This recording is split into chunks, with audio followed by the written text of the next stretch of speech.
You should be live now. Yes. Just muting the last of the microphones. Okay. We're live. We are live and everyone appears to be muted. Thank you. So welcome everyone.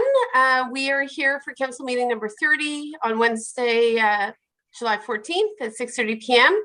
I want to recognize that we just have myself, Mayor Nancy Peckford, and two of my council colleagues, Councillor John Barkley and Deputy Mayor Jim McManaman. Councillor Strachan is en route to Halifax, and Councillor O'Sullivan is away. So it's just the three of us this evening. We do have a full agenda for both our council meeting and our committee of adjustment. We want to acknowledge that those of you who are here for the Committee of Adjustment meeting can provide Palak Mita, who's on the line with us, your cell phone number, and she will call you when the council meeting is concluding so that you can come back online. Of course, you can choose to stay for the council meeting. That's entirely your prerogative. But should you not wish to attend in waiting for the Committee of Adjustment meeting, you are welcome to disengage and come back for the Committee of Adjustment meeting. So that's a cue to those of you who are waiting for the Committee of Adjustment that it may be some time before we get to that particular meeting. There are two meetings this evening, the first of which is our council meeting. So I hope everyone's keeping safe and well. We do have another council meeting next Tuesday for which we will be dealing with other matters. But of course, tonight's council and Committee of Adjustment meetings are really about planning. So I will look to Councillor Barkley and Deputy Mayor, if you don't mind. There's only two of you this evening, gentlemen, to move and second our revised agenda. You'll note that there was an amended council agenda for July 14th that was prepared by our clerk's office. I see that you're going to move and second that, so I will call the question unless there are any concerns. Seeing none among council colleagues, I'll call the question. All in favor? Good. So we have an agenda. Thank you very much. Disclosures of interest, colleagues. Any disclosures of interest in regards to matters arising from the agenda today? Good. Thank you. We don't have any presentations or delegations. The one item under consent agenda, of course, is the council meeting minutes from June 9th. Colleagues, Deputy Mayor, Councillor Barkley, are you willing to move and second the adoption of the consent agenda with a single item on it? Yes, good. I'll call the question then. All in favor? Good, thank you. So with that in mind, I think we're going to our first public meeting. And I've asked the clerk this evening, because we have three public meetings within this council meeting, to in fact read the script that will set the context for our first public meeting, which is for ZBA 0821 374 Donahue Road. Thank you, Ms. Babcock-Cormier. Thank you, Your Worship.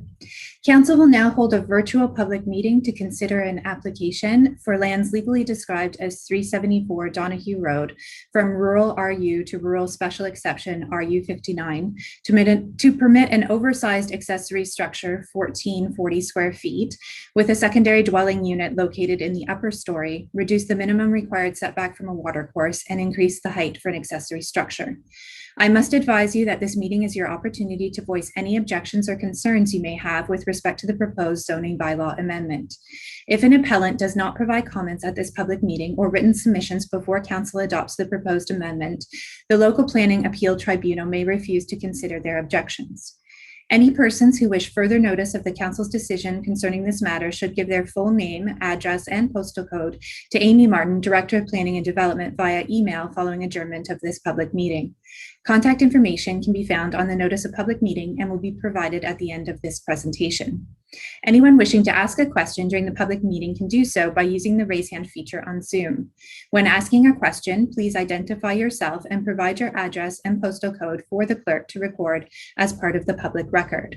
Are there people here for this public meeting? If so, could you please acknowledge yourself through the raise hand feature on Zoom? Thank you. Just scanning to see if there are any raised hands with respect to this particular matter. We do. We have someone who's identified themselves as Robert's iPad. So Robert's iPad, I'm going to take you off mute. And if you can please identify yourself for the record. Hi, my name is Robert Gauthier. I have questions for a different portion of the meeting. I'm sorry. Thank you. This is with respect to this particular public meeting. So I'm going to call out now again if there's any members of the public in attendance with respect to this particular meeting. Thank you. I'm not seeing anyone, Your Worship. I'll now pass the meeting over to Amy Martin, Director of Planning and Development. Thank you. Welcome, Amy. Perfect. All right, our first zoning bylaw amendment that we're considering tonight is for the property located at 374 Donahue Road. Next slide, please. So the property is located within the rural area of the municipality. It is surrounded by other rural residential lots and agricultural uses. Next slide, please. So as you can see here, this is an aerial photograph of the property. There's an existing single detached dwelling on the property, and you can see the rural residential nature of the neighboring properties as well as the agricultural use occurring across the street. Next slide, please. So the applicant is proposing to build a proposed accessory structure that would have a secondary dwelling unit in the upper story of the accessory structure. So the current zoning bylaw caps accessory structures related to a residential use in the rural area to 100 square meters or 1,076 square feet.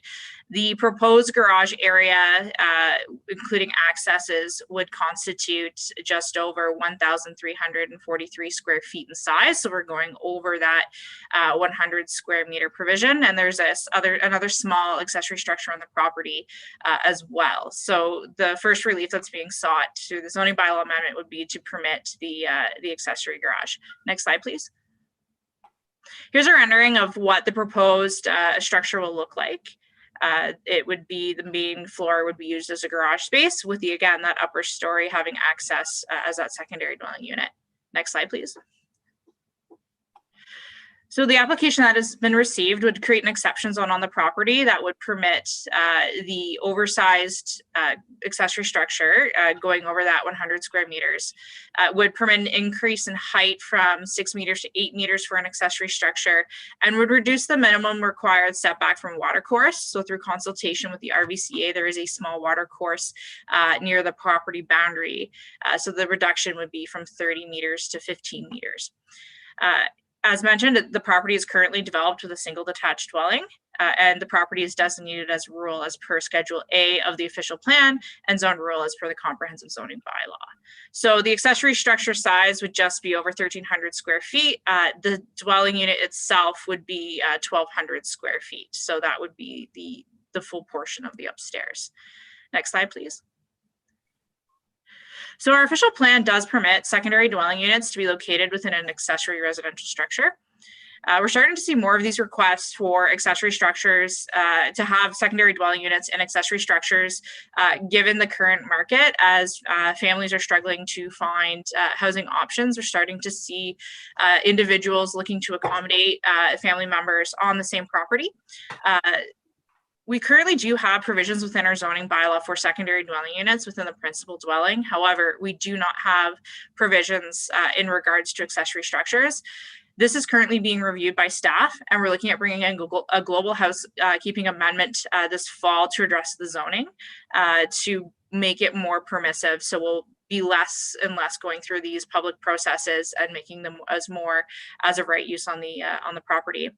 The proposed development meets the intent of the United Counties official plan and our municipal official plan. Residential development in the rural area is permitted where it maintains the rural character of the surrounding area. And to the benefit of the slot, it is rather large, so there is room to accommodate without having to have the accessory structure located in very close proximity to a property line. Next slide, please. So the proposed secondary dwelling unit will just be over the recommendations of that 40% threshold of the gross floor area of the existing principal dwelling. So what we're proposing through the zoning amendment is to recognize that it'll be at 42%. An increase in the height, as mentioned, is also being sought from 6 meters to 8 meters for an accessory structure. I would like to note that in the rural zone, the maximum height of the principal dwelling is 11 meters. So this proposed structure is underneath what a principal dwelling could be in height. And again, that reduction from the watercourse setback from 30 meters to 15 meters. It's located along the shared property line to the north, and it was through consultation with the RVCA that they noted that, so we're just capturing that as part of the amendment. And the Rideau Valley Conservation Authority had no objections to the proposal. They just wanted to recognize that there was a watercourse there. Next slide, please.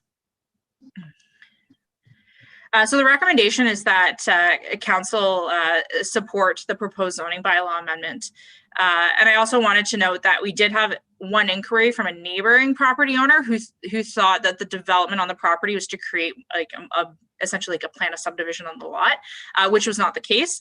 And they didn't have any objections. It was just more out of curiosity as to what was happening, and they left with a better understanding as to the proposal. Next slide, please. So at this time, I'll take questions from members of council, and then once council have had a chance to ask questions, we will open it up to members of the public who should wish to ask any questions regarding this proposed file. Thank you. Thank you, Amy. So turning to my council colleagues, I see Councillor Barkley does have a question. Councillor Barkley, go ahead.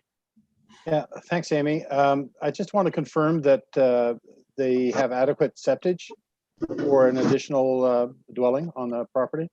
Yeah, so that'll be a separate process with the health unit that they'll have to go through to connect in. But my understanding is, based on the drawing provided, the proposal would be to have it connect into the existing septic. So they'll have to work with the health unit to ensure they meet those requirements. We actually, hello, sorry. My name's Lynn Norman. I'm the one that's doing the build. Hi, Hello. Lynn. Hi. Yeah, we can hear you. Okay, perfect. So they came out and they took a look and they said that the existing septic system is built for the size of the original home, and that the new build will have to in fact have its own, and that there is plenty of room, that they have no issues with that whatsoever. Thank you. So it'll be part of the new build. It'll have to have its own separate system. But she had no issues. It was lots of space for it. Lynn, is there anything else you'd like to say? Are you representing the applicant, or are you the applicant? I am the applicant. Okay. Is there anything else you would like to say about this particular? Well, the reason why I want to build this is my daughter's having a second baby and we can't find any housing for them to afford, and they're only currently in a 2-bedroom apartment right now. Mm-hmm. So there'll be 3 children and 2 adults. Mm-hmm. So I want them to take the main dwelling of the residence, and then I will live above the garage with my son. So then that I can help support her and take care of the kids with her. Okay. Thank you, Lynn. We absolutely recognize that there's a major housing crisis in North Grenville and people are having to get creative. And we do hope, as Amy has said, to pass a secondary suites, secondary unit bylaw to significantly streamline the process and kind of reduce the obstacles to getting there. So thank you very much. Thanks. Deputy Mayor, did you have any questions in regards to this? No, pretty straightforward. Thank you. Okay. Councillor Barkley, any follow-up for you? Okay. Heather, just to be clear, we didn't have anyone here for the public meeting. Is that correct? Not beyond Lynn Normand, who's now identified herself. Okay. Okay. So with that, then I will close the public meeting unless, Amy, you have a final comment? No. Good. And there's just your apologies, Your Worship. There's just the balance of the public notice to read before it's closed. Indeed. Go ahead, Heather. Thank you. Council will now hear from the applicant, followed by questions or comments from members of the public who wish to comment either for or against the proposal. Following any comments from the public, the applicant will be offered an opportunity to respond to chair questions raised. All persons wishing to address the proposal will ask their questions through the chair. Please state your full name and town, city in which you reside. Council members may also wish to ask questions through the chair to those making presentations. Please be advised that any member of the public who should wish to provide written comment regarding the proposed zoning bylaw amendment can still do so after the public meeting is adjourned. Written comment can be received up until the zoning bylaw amendment is considered by council. It's intended that the zoning bylaw amendment will be brought forward for consideration on July 14, 2021. Excellent. Thank you. Thank you. So as most of you have discerned, we did obviously take Ms. Norman's comment into account. We do not have other members of the public asking questions. So I think we can now close the public meeting and move to consideration of the bylaw. So Councillor Barkley, would you like to move consideration of the bylaw that has been prepared for this particular application? Yes, please. Okay, and Deputy Mayor will have you second that. And of course, that is that council approve and enact bylaw 6921, amending bylaw 5012, being a bylaw to regulate the use of land and use of buildings and structures within the municipality of North Grenville, to amend the zoning for the lands located at 374 Donahue Road from rural to rural special exception to permit an oversized accessory structure with a secondary dwelling unit located in the upper story, reduce the minimum required setback from water course, and increase the height for an accessory structure. Colleagues, do you have any final questions? Seeing none, I will call the vote then. All in favor? Good. Ms. Norman, that has passed. Oh, Ms. Norman, that has passed. Thank you very much for your efforts to ensure that you provide sufficient housing for your daughter and her children. Thank you very much.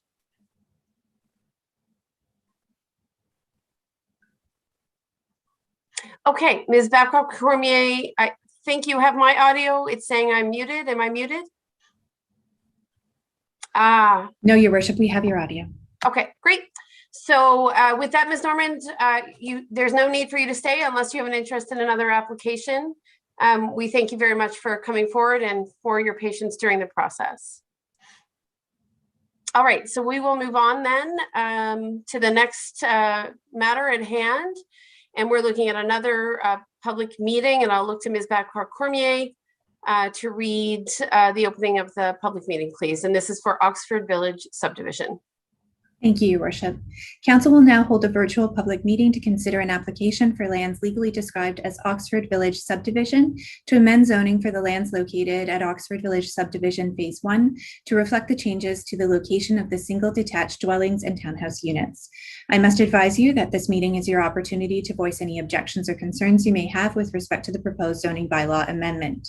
If an appellant does not provide comments at this public meeting or written submissions before council adopts the proposed amendment, the local planning appeal tribunal may refuse to consider their objections.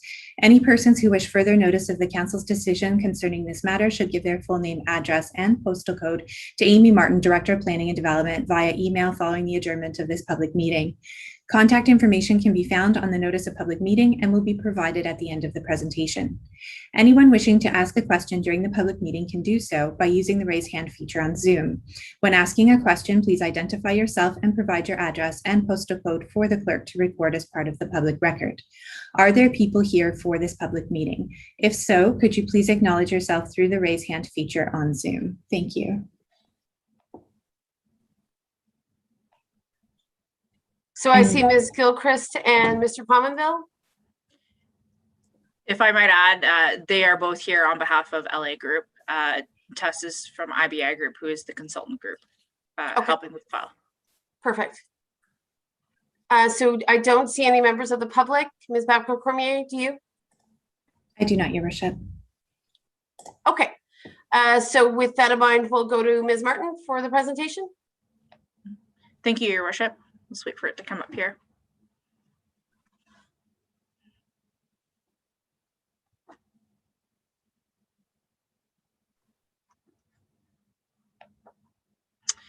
So our second amendment tonight is to consider a zoning change within the Oxford Village Phase 1 subdivision. Next slide, please. Just a little bit of site context as to where phase 1 of Oxford Village exists within Kemptville, the town of Kemptville. It is on the north side of 43 in our west, what I'm going to consider the west end of Kemptville, if you want to call it that. Next slide, please. So the proposed, so this is the existing zoning of the plan of subdivision, and as you will see, as it exists, and I'll try to do my best to discern the changes. Sometimes I should have done this as a side-by-side instead of flipping from one slide to the next. Originally, this was the plan of subdivision and the zoning that was put in place 5+ years ago.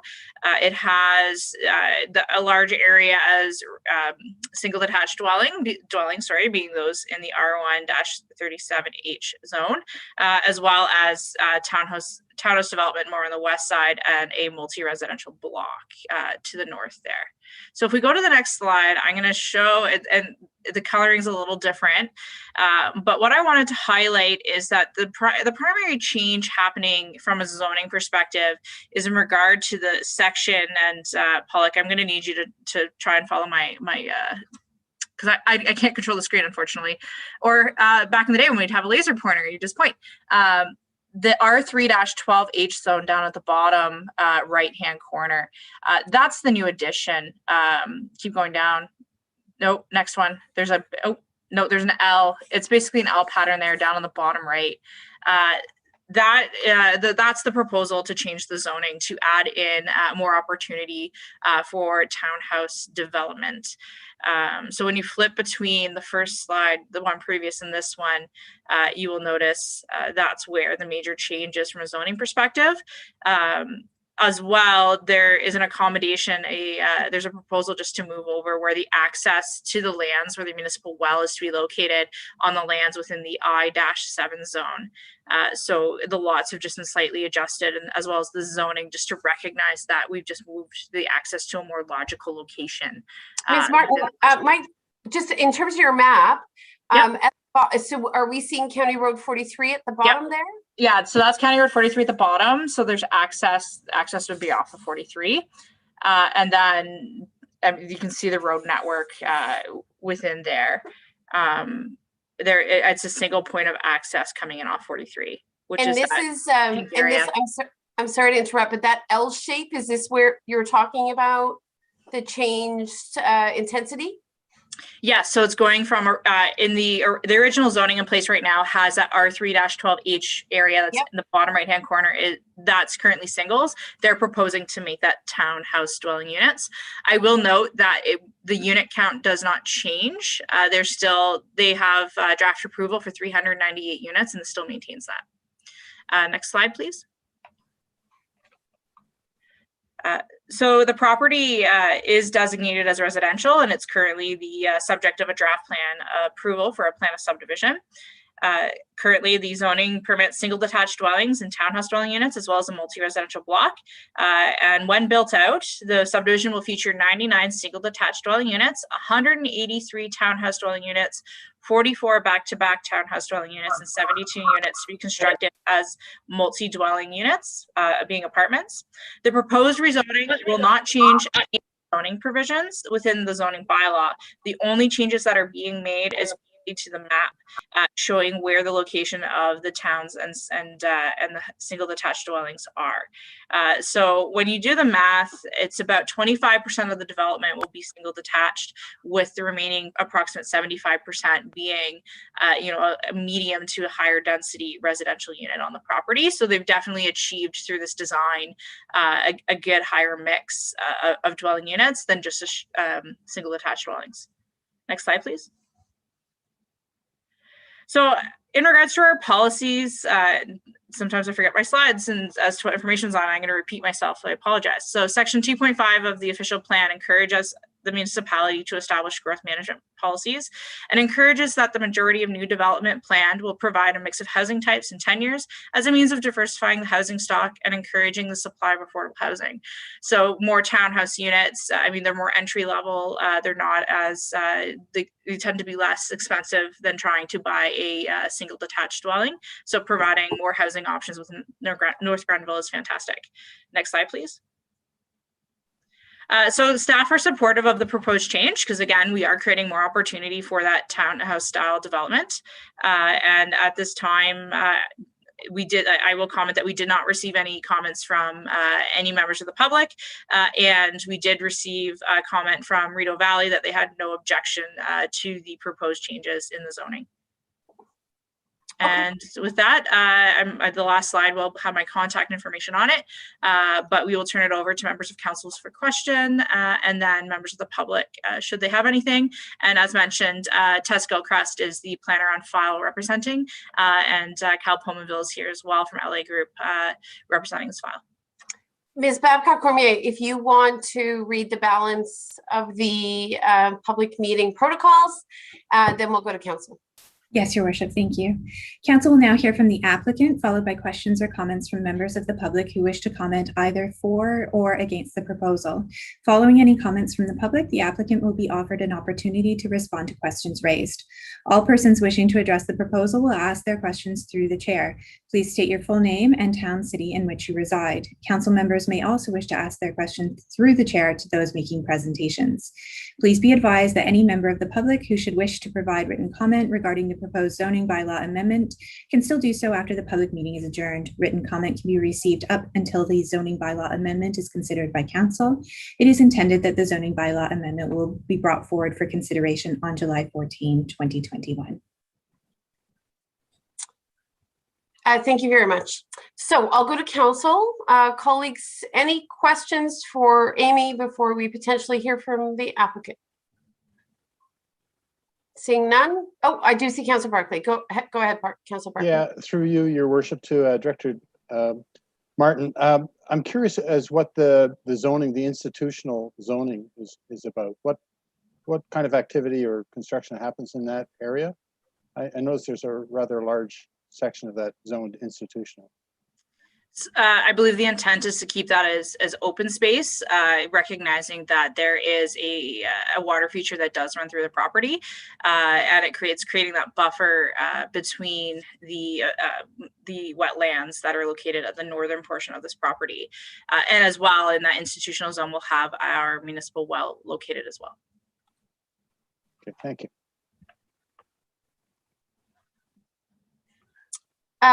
Deputy Mayor, anything at this stage? I see nothing.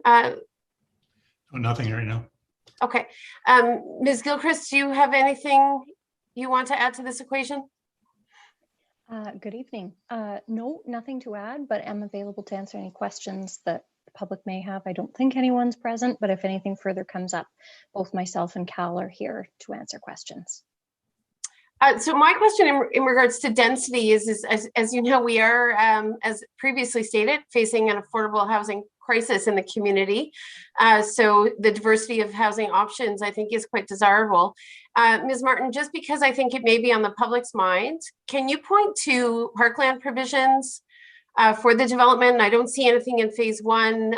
It may be part of a phase 2 or 3. Which we're not addressing this evening, so I accept that. But could you speak to what the arrangements have been thus far, or if they've been solidified? If Pollock, do you mind pulling up the map?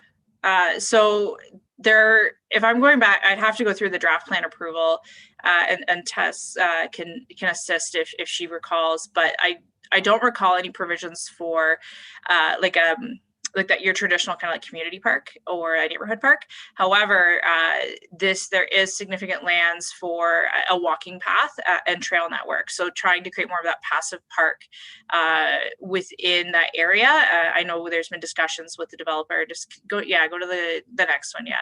So that back one, please. The I-7 zone will provide opportunities to create that passive park area as a recreational space, given that we can't touch the wetlands. And the subdivision is being marketed on its natural assets, given that there is that wetland feature there. So there is opportunity in that respect to create, connectivity and passive parks, but there's no plan as for a formal park in what we kind of see some of our other subdivisions. But what I can say is that subsequent phases of the development could include an arrangement for a park that would be negotiated through those development approval processes.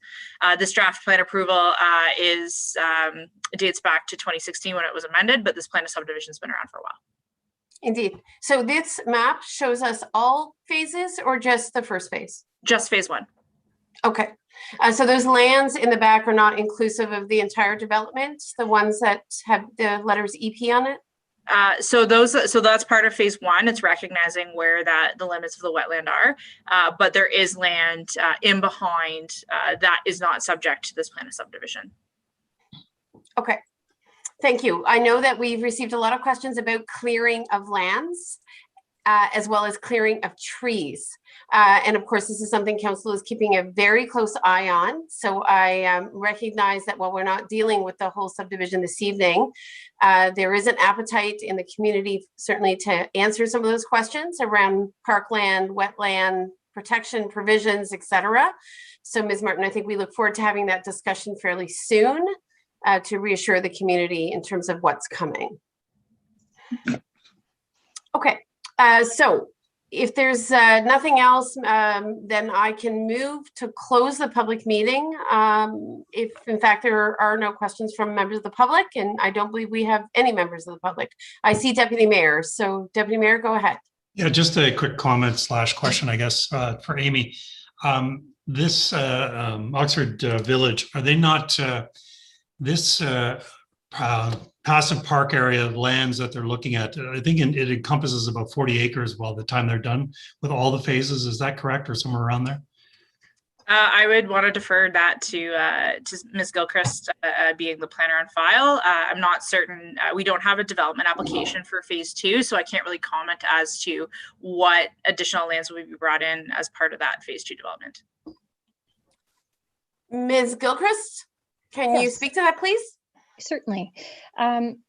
Deputy Mayor, you're correct. The lands within phase one that are within the EP and the I-7 zones are approximately 40 acres of land within phase one. And as Amy mentioned, phase two will be discussed at a future date in terms of connectivity to that area and parkland. Thank you. So Ms. Gilchrist, to be clear, those 40 acres will not be developed. They will not have a single home on them? That's correct, Your Worship. And that is owing to their wetland features, I assume?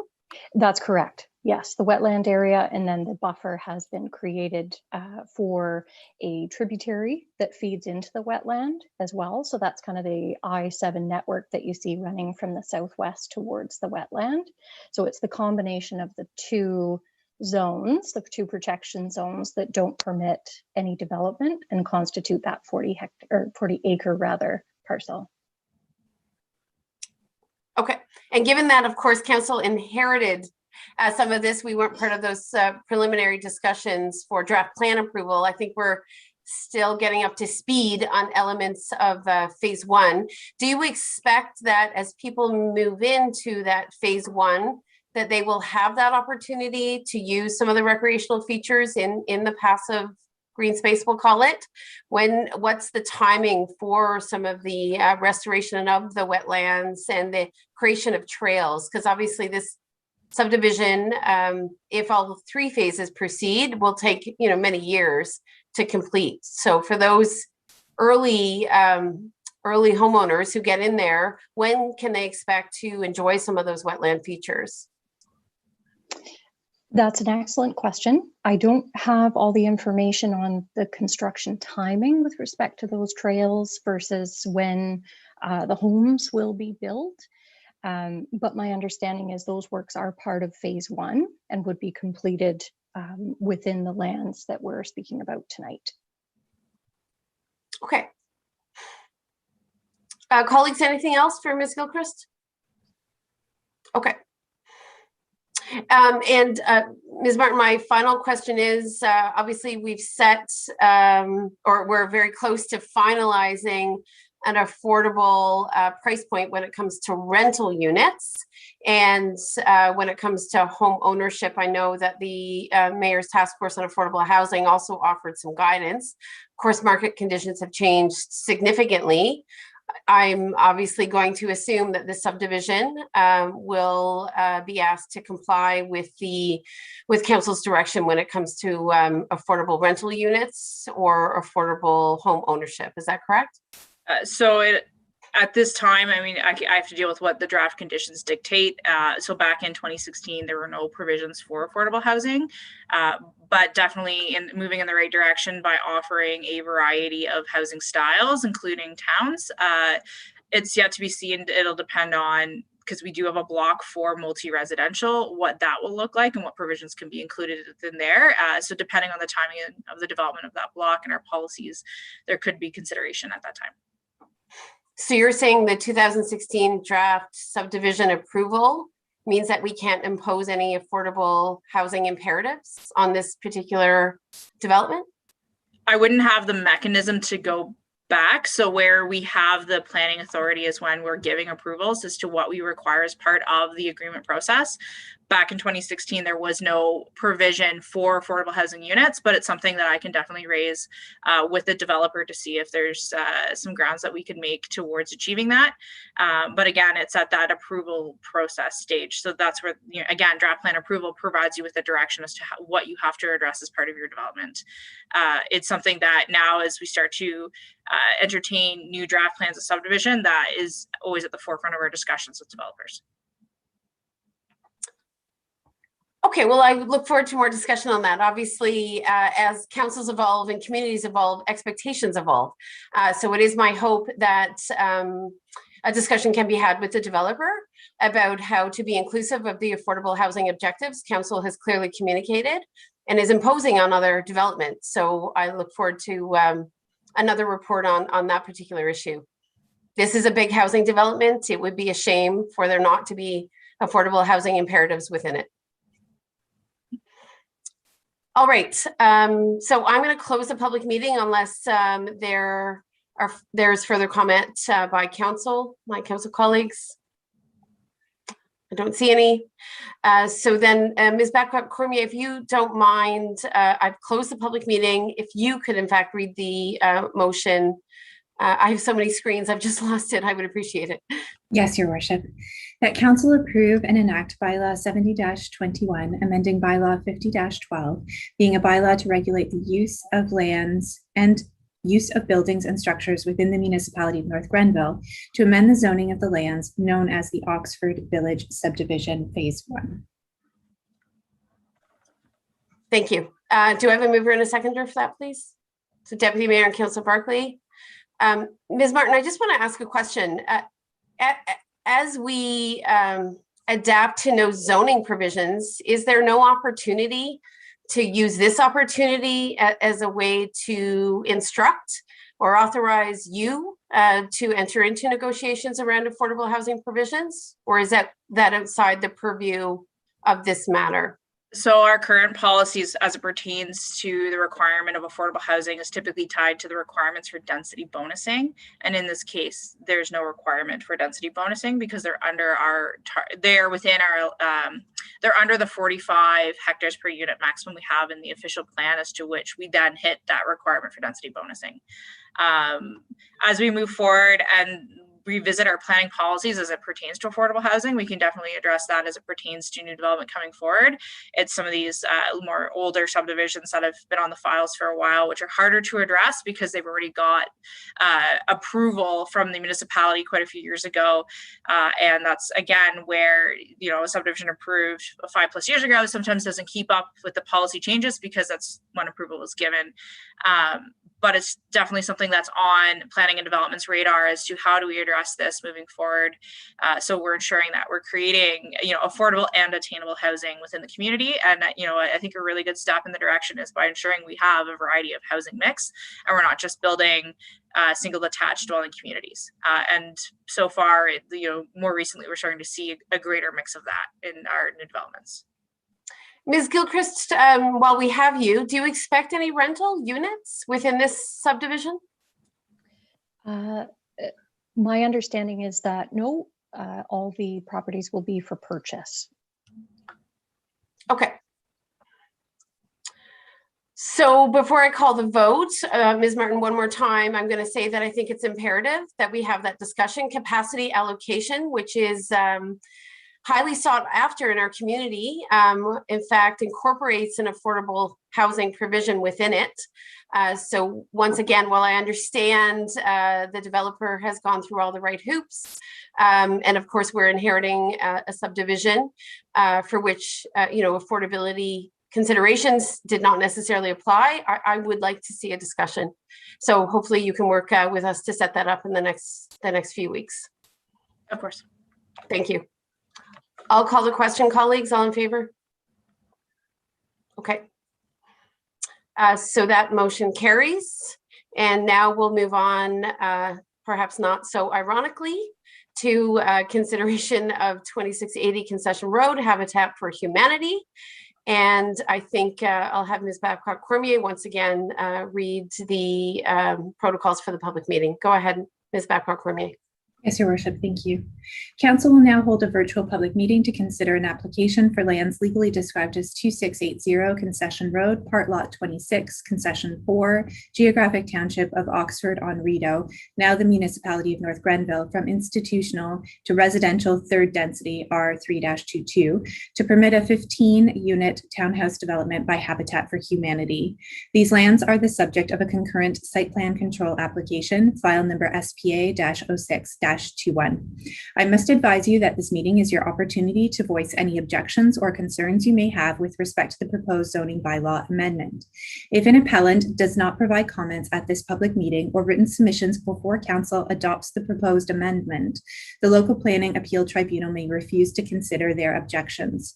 Any persons who wish further notice of the council's decision concerning this matter should give their full name, address, and postal code to Amy Martin, Director of Planning and Development, via email following adjournment of this public meeting. Contact information can be found on the notice of public meeting and will be provided at the end of the presentation. Anyone wishing to ask a question during the public meeting can do so by using the raise hand feature on Zoom. When asking a question, please identify yourself and provide your address and postal code for the clerk to record as part of the public record. Are there people here for this public meeting? If so, if you could please acknowledge yourself through the raise hand feature on Zoom. Thank you.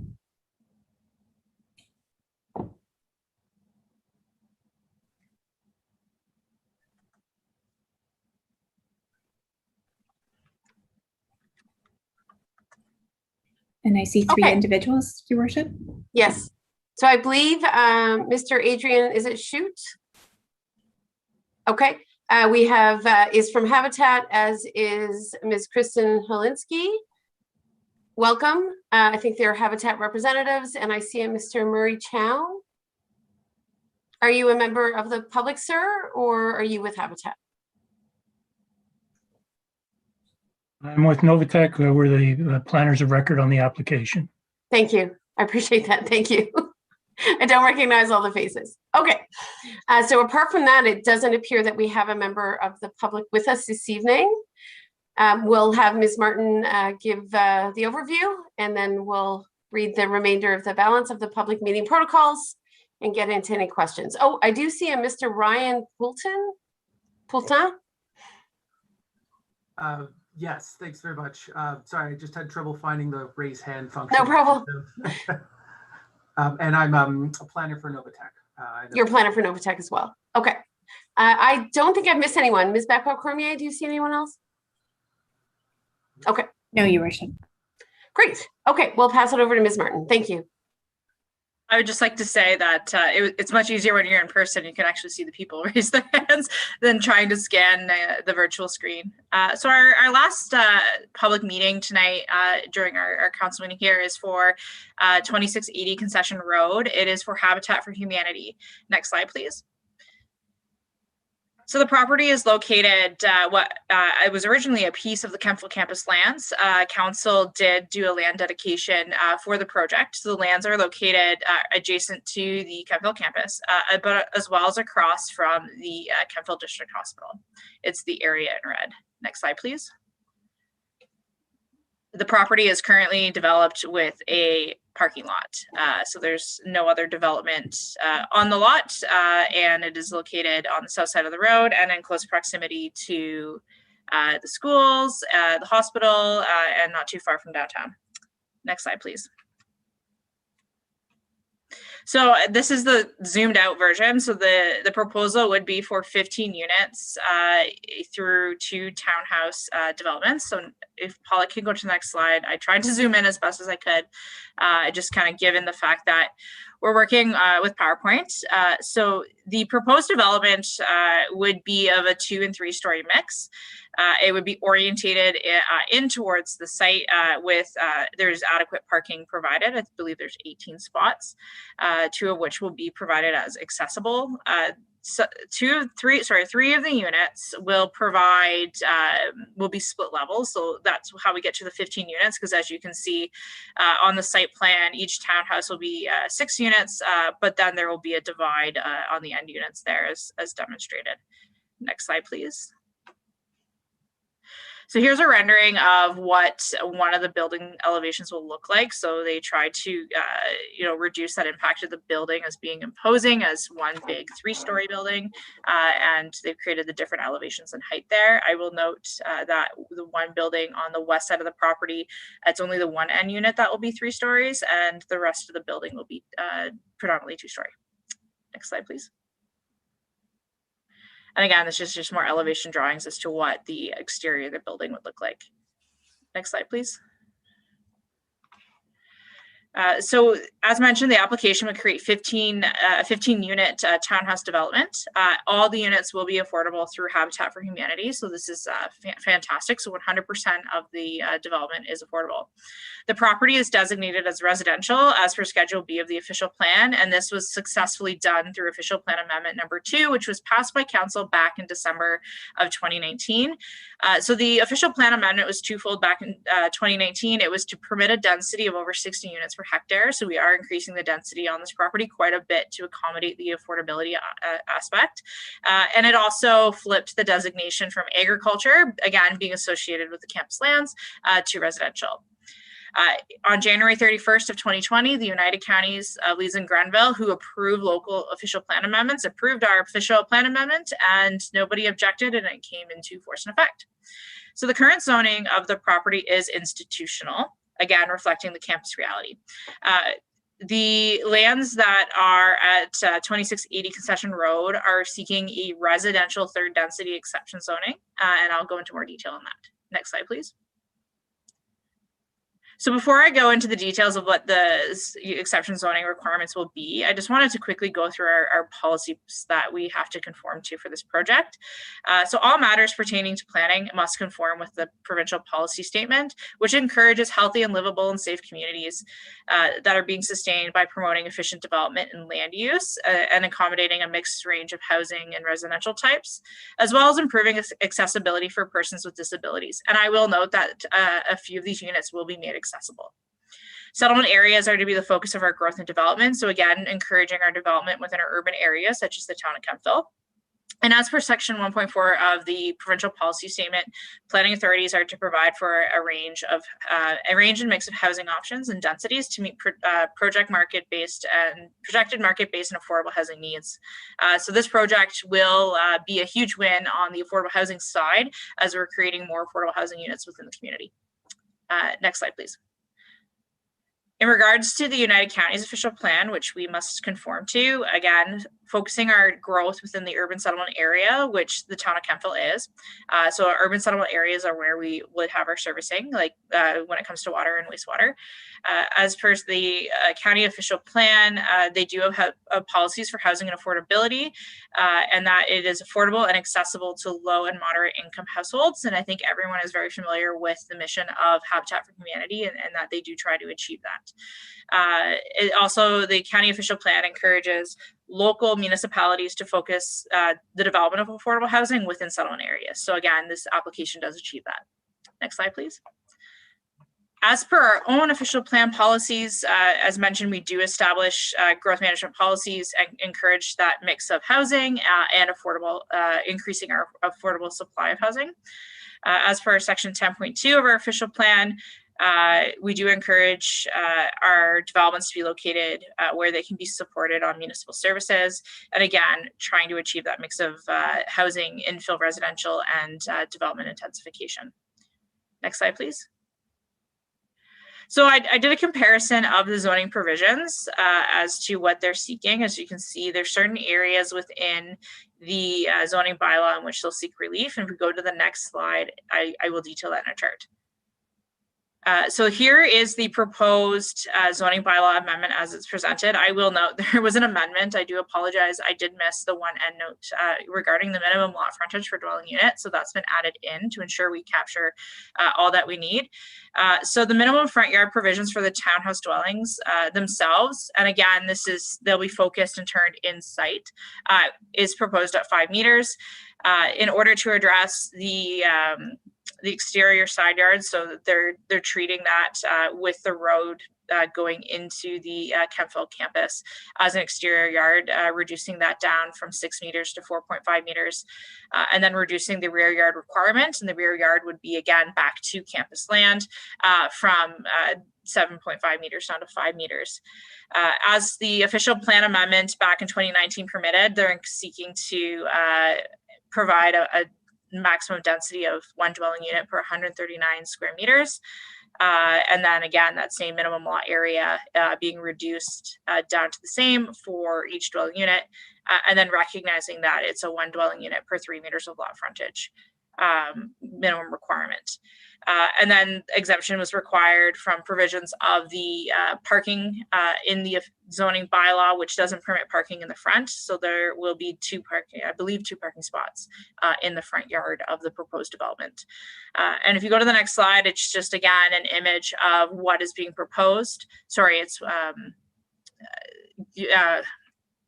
you'll see that sorry, I don't think there's parking in the front. No, there is, sorry, parking within the front yard. I wish I had my mouse, I could mouse over it, but there is an accessible parking spot, which will be located within close proximity to that 1 unit that will have an accessible unit there. So we needed to allow for that to happen within the zoning provisions. So next slide, please. So I do want to preface that we do still have the site plan process to go through. Staff did receive one comment from a resident who just stated that they objected to the project and did not provide any details as to why they objected to the project, or didn't list what their concerns were. But I do want to state that the site plan process will be underway. It is currently underway. And if there's any concerns that can be addressed through site plan control, definitely a mechanism that we do use to try and regulate development. So at this time, staff are supportive of the zoning bylaw amendment to permit the development of those 15 units on this lot, knowing that we're going through that full site plan process next. Thank you. Okay, so if we can have Ms. Babcock-Cormier just read the balance of the public meeting protocols, and then we'll go to council for any questions before going to the applicant. Thank you. Thank you, Your Worship. Council will now hear from the applicant, followed by questions or comments from members of the public who wish to comment either for or against the proposal. Following any comments from the public, the applicant will be offered an opportunity to respond to questions raised. All persons wishing to address the proposal will ask their questions through the chair. Please state your full name and town, city in which you reside. Council members may also wish to ask questions through the chair to those making presentations. Please be advised that any member of the public who should wish to provide written comment regarding the proposed zoning bylaw amendment can still do so after the public meeting is adjourned. Written comment can be received up until the zoning bylaw amendment is considered by council. It is intended that the zoning bylaw amendment will be brought forward for consideration on July 14, 2021. Thank you. Okay, so before hearing from the applicant, council, any questions on Ms. Martin's presentation? Councilor Barkley? Yeah, I'm sorry. It's not a question. I just wanted to welcome Habitat for Humanity back into the community. I know they've been responsible for 2 other builds, single family homes in the community, or at least since I've been here, and that I hope they have a great experience building these affordable units and come back with more plans for affordable housing. I think it's a great organization. Certainly, there is no doubt this development is badly needed, and we're thrilled to have Habitat as a partner. I don't think we necessarily thought we could get 15 units out of this partnership. And I think it's very, very exciting that Habitat has recognized the urgency and the need here in North Grenville. So thank you. Deputy Mayor? Yeah, mine's just a comment too, because, you know, Nancy, you and I were sitting on the campus board when we looked at the maps and we were looking for land, which we didn't have. And all of a sudden we discovered an unused parking lot on the campus nobody was using. And yeah, it turns out to be a little dream come true. It's taking a while, but it's going to be great. We're talking 15 units, and I think they said it's probably a minimum of 3 to 4 people in each home. That's 45 to 60 individuals getting housing that are people who are having trouble getting housing. So it's a huge plus for North Grenville for sure. And all you people on the call, don't forget to get ready. We're going to get your hard helmets and your hammers, and some work to be done in the next year or so on this project. Lots of work. We've already begun engaging with Habitat's fundraising team. And of course, it's this is a collaboration between Habitat for Humanity Leads in 1,000 Islands and Habitat for Humanity Greater Ottawa. So by virtue of, I think, the size of the build, 2 Habitat organizations have come together to ensure success in North Grenville. And, you know, based upon all the discussion we have daily now, where vulnerable families cannot see a way to home ownership in our community, it is absolutely imperative we build these homes and we build them as quickly as possible. And we are very grateful that Habitat has stepped up in this way. So on the substance of the application, colleagues, is there anything that you need, or Ms. Holinski, is there anything you'd like to offer on behalf of Habitat as the applicant? Thank you, Mayor Pickford, and to all of council for having us here. We just wanted to say that we're really excited to be working with you and North Grenville on this upcoming build. Our model really does bridge a gap for families who face barriers to accessing traditional market ownership.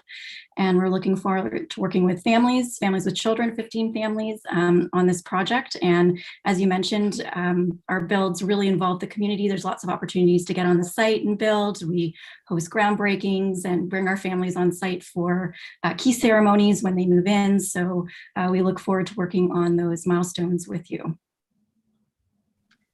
Councillor Barkley.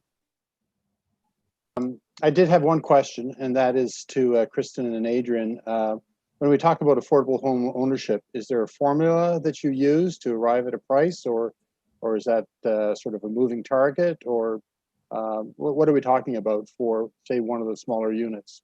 I know you have certain levers in terms of down payment, but can you ballpark the price of what we're talking about? Sure. So our families go through a rigorous application process, and there is an income threshold that our families who apply to our program need to meet in order to be able to afford monthly payments. The way that our homes are affordable is they are market value. So we do have third-party appraisers appraise the homes, and our families do buy them at fair market value. However, there is no down payment, so that eliminates a significant barrier to being able to afford a home. And we also offer families an affordable monthly mortgage that's geared to their income. And that's 30% maximum of their income, is that right? Precisely, yes. Okay. So they're not income tested as much as they are evaluated on their capacity to pay an affordable mortgage to Habitat.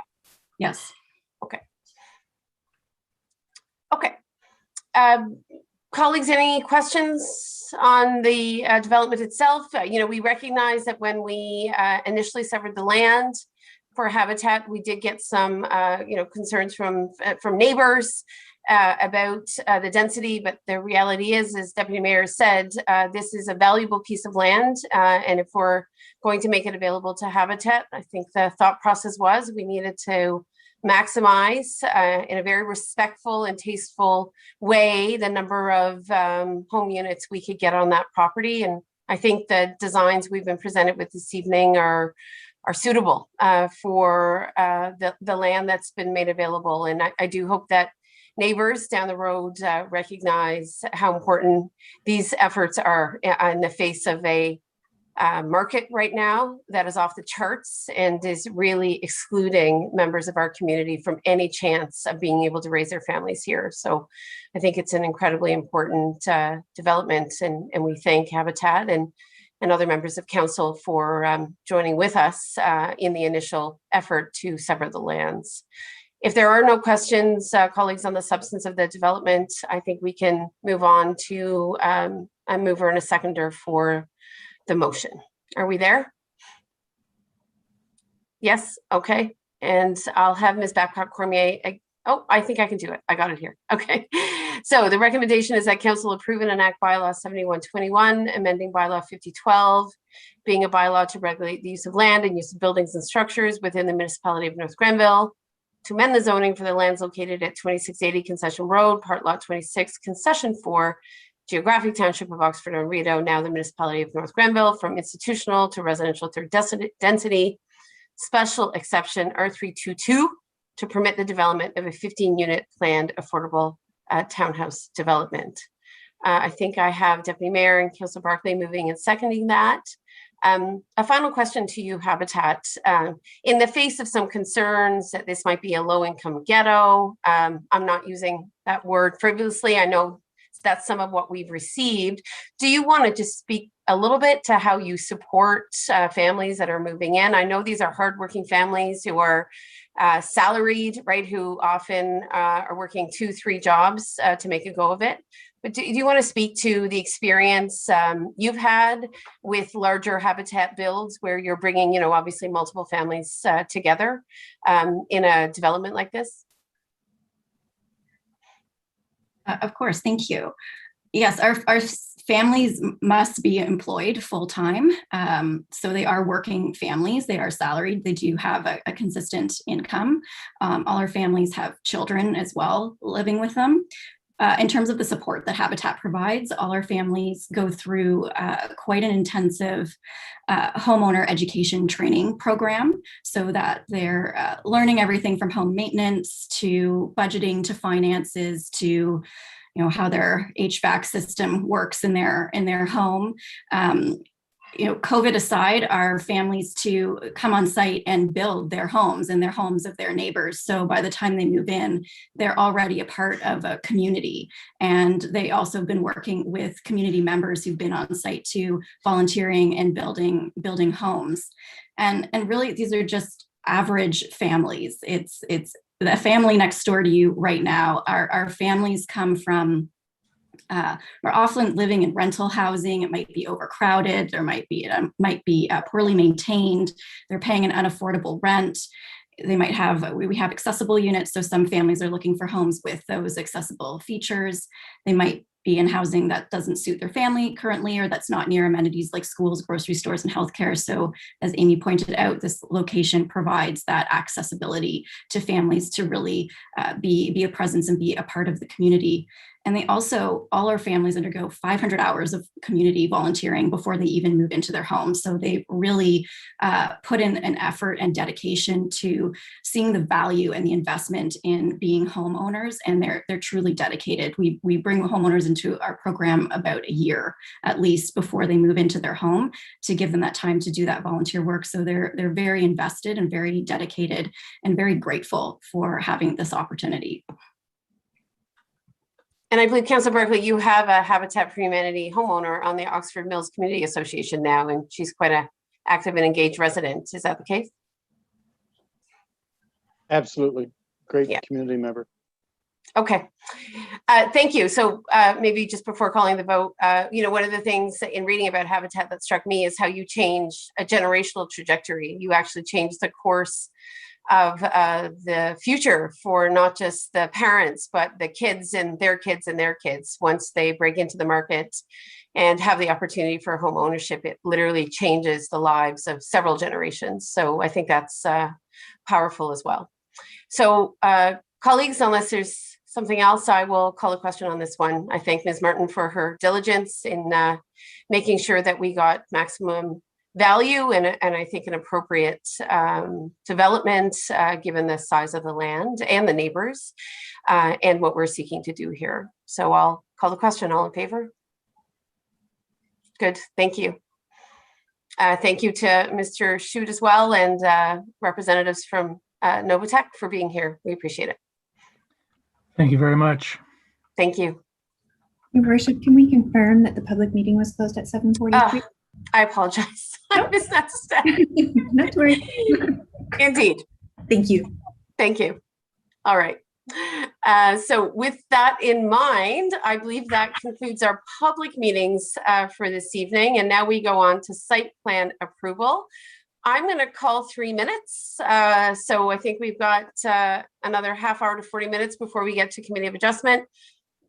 Councillors Barkley and Deputy Mayor and staff, stretch your legs. I'm going to grab some water and we'll come back in 3 minutes. Thank you.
Okay.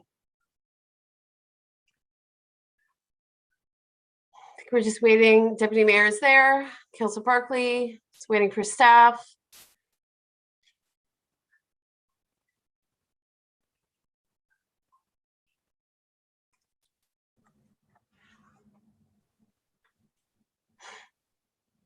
Okay, so I think we have everyone.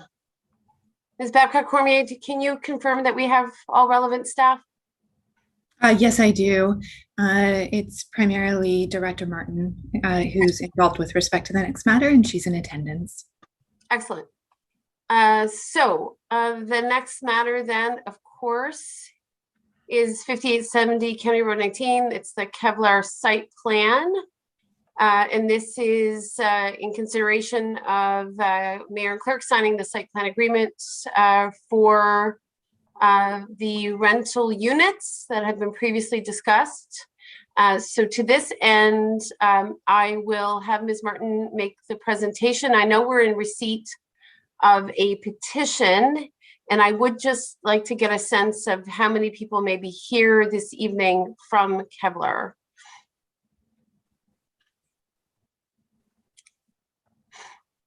I see we have a number. If you could just raise your hands using the Zoom raise your hand function under reactions. Your Worship, I believe that we have in attendance tonight Liz Tulloch, Ria Aird, Craig McDonald, Kevin Mulligan, Ulrike Mueller, Melissa Beeman, Suzanne Fata, Karen Richardson, Diane Francoeur, and Robert Gauthier. Okay, perfect. Thank you. All right. So that's helpful. So we'll go to Ms. Martin for the presentation at this time. Thank you, Your Worship. So I really don't have much more to add in regards to the proposed development. I think this has been before council quite a few times, so we're all very familiar with the proposed development. We're at the point where we're ready to enter into the site plan agreement process, in the sense that we're looking for direction from council in regard to the proposed pathway. We did receive a substantial petition from members of the community with a majority. There were some that were in favor, but a majority of them are requesting that that pathway not be constructed. So staff are seeking some direction from council tonight at this meeting in regards to how we want to address that pathway as part of this development. There's the option where, continue the status quo as presented on the site plan agreement, which is includes the pathway provision, or council can ask that it be removed and not constructed. So at this point, I think there's been considerable input from the public and the residents of Forest Creek regarding this, and staff are just seeking final direction to finalize the site plan for this project. Okay, thank you. So before going to council colleagues, to your point, I think we've all had the opportunity to review the petition. At this stage, we're going to have a conversation among council members, and then we'll see whether or not we need to hear from members of the public. This is not a public meeting, so the same protocols don't apply, but we understand that there are several residents on the call this evening that are likely from certainly Forest Creek and may wish to speak. But let's get to the crux of the matter, Ms. Martin. If we asked that Kevlar not build the pathway and leave the easement as it is, because it's a fairly large easement that I understand is being used by some residents as is, and not particularly well maintained by the municipality, except I think for some very occasional mowing. Is there any implication to just leaving it off of this development? So the access into the subdivision is actually over a block, which is within the municipality's ownership. At this point, if council has asks for it not to be constructed as part of the development, doesn't mean that there can't be a future pathway given consideration around future connectivity. So if it's not included today, Kevlar is offering to include it as part of their development and would build it. But if it's not included, if there were consideration down the road, the municipality could construct it. But again, that would be a future decision of council as to what they want to do with it. So at this point, asking for it to be removed just simply means that Kevlar will not be including it as part of their development. And we have, I know Kevlar here, was the intention for a stone path, for an asphalt pathway? Had that discussion been had internally in terms of the nature of the connection? It is currently in, right, basically an unmaintained, we'll call it easement, is my understanding. It is a block, Madam Mayor. A block. Yeah, as it's described within the plan of subdivision. Indeed. But is it an easement? What is it technically now? So it's just a block within the plan of subdivision, so it could provide for future connectivity to the lands. And right now, my understanding is, based on the comments from the public meeting, residents do use it to access those lands in behind on the north of the development. But it is a municipal piece of property, correct? Correct. We own that block. Okay. So, so do we have an understanding from Kevlar what it was going to be, or did staff direct Kevlar to build anything in particular for that particular pathway?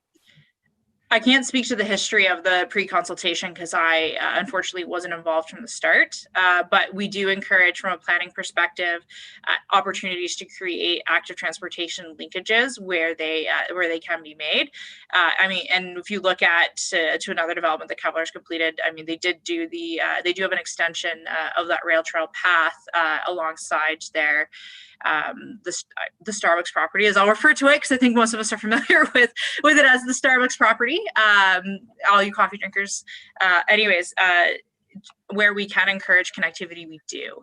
So staff's recommendation is to keep in the active transportation linkages because it makes good land use planning sense. However, through this approval process here with the site plan, we're asking for direction given the considerable concern that was raised from residents. Okay. So then I'm going to go to my council colleagues. I do have an appetite to actually not include it as part of Kevlar's site plan by virtue of the fact that there has been a lot of concern. And I think, you know, until residents get the benefit of seeing what those buildings look like, who's living in them, this particular active transportation link, in my view, doesn't need to be pursued at the present time. So that is an option that I'd like to consider in this meeting because I think that might be a bit of a compromise and help give people time before we go down that path, or if we go down that path. I don't think it's obvious, certainly to me yet, what is necessary at this stage.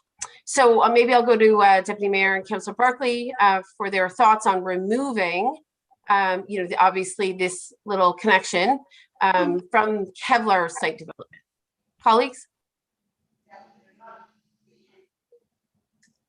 Well, Deputy Mayor, go ahead. Oh, I'm sorry. I saw Deputy Mayor's hand, and then Councillor Barkley, go ahead. I'll defer to the Deputy Mayor if you'd like to go. Okay, my thoughts. First off, I will not be in favor of closing the linkage off ever. This is part of planning. This is part of official plan stuff. The connectivity is important. It is on the 5th page of our council work plan that connectivity between developments. And there are many examples throughout North Grenville that have them, and they're very successful, and we have no complaints from them. I've checked with Bylaw, I've checked with various other residents, and there never seems to be an issue with a development being connected to another one with a simple path. What the mayor is saying, I understand what you're saying, that we're not going to build anything, meaning we're not going to pave it. We're not going to put a stone gravel down or have Kevlar do that, but we're not going to close it off either. It's going to stay as in its natural state as is. Maybe in the future, the municipality will do something to make it more accessible. I don't know, but I'm definitely not in favor of closing it off. And but I would agree that the Kevlar does not have to be involved in any construction or changes to the current state of that pathway. Okay. Councillor Barkley. Yeah, I think we have a range of opinions regarding this connection. I would like to take advantage of Kevlar's generous offer to build the pathway rather than leaving it to the municipality down the road to construct the pathway.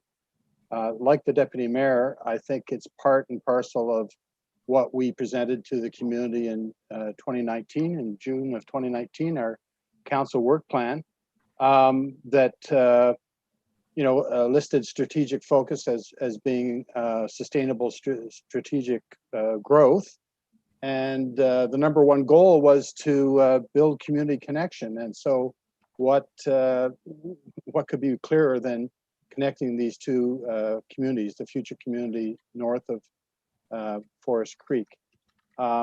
So I understand and I acknowledge the concerns that the signers of the petition have made. Change is really difficult to accommodate because in a rapidly growing municipality such as ours, things are changing very rapidly, and that's upsetting to a lot of people. But we are growing, and I think it's incumbent upon us to connect the various communities because as stewards, we're looked upon by the community to preserve what they enjoy about this community, which is the small town atmosphere, and that's fostered through people getting to know one another and intermingling. And I don't think that the future residents in these 4 low-level apartment buildings are incompatible with the residents in Kettle Creek. At least I hope not. So connecting those two communities through a pathway, I think it's great in terms of building connections and fostering, community cohesion. I think the community, I understand that the signers of the petition are looking for us to represent their concerns, but I take a much broader view in terms of development of the community as a whole. And I think also, the community is also looking to us for some leadership, and we spelt that out in our council work plan. And as I said, it was quite clear in the council work plan that our idea of sustainable strategic growth was fostering, building community connections. And so this is obviously a connection between these two communities. And I would like to see the status quo maintained. And further to that, I would like to take Kevlar up on their offer of building this pathway. So that's where I'm landing on this issue. Okay.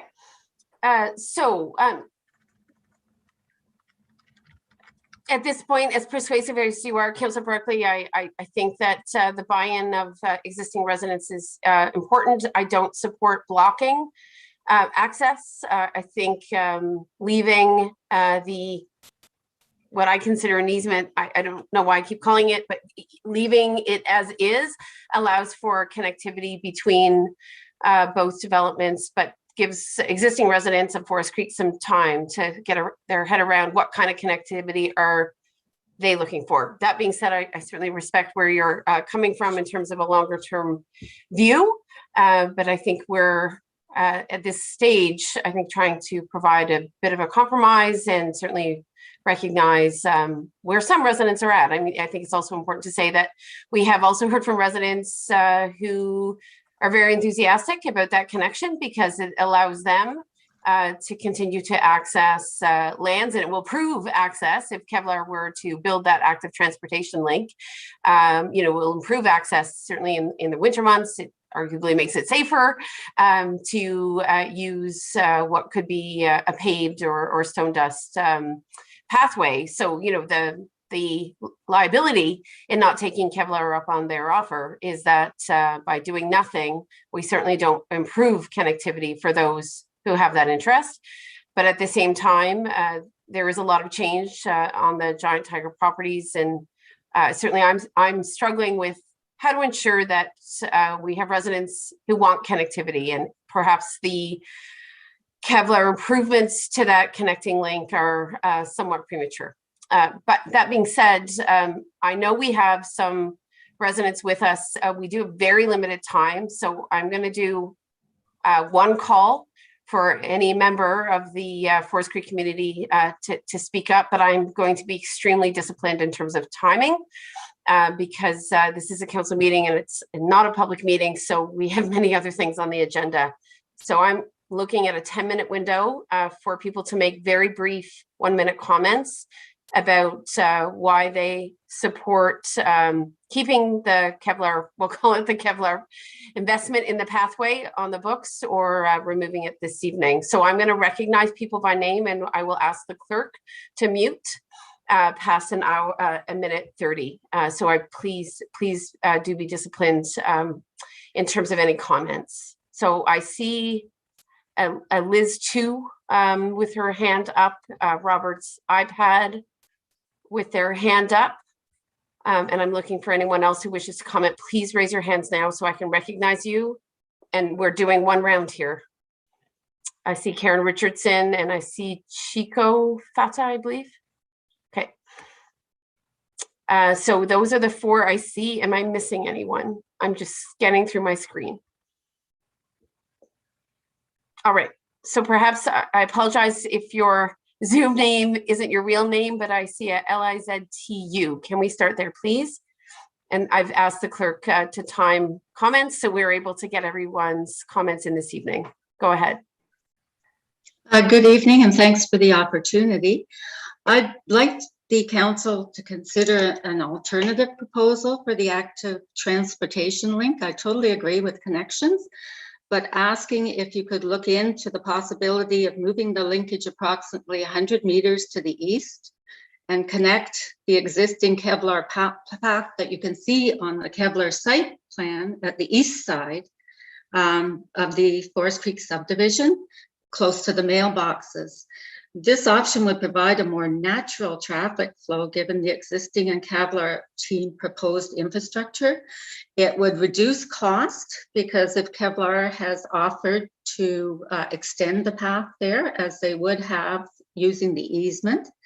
It's also an area with sidewalks so that people coming down there in a wheelchair will have sidewalk access. People going to the rail trail can cross at 2 points to get better access to the trail than going through the community.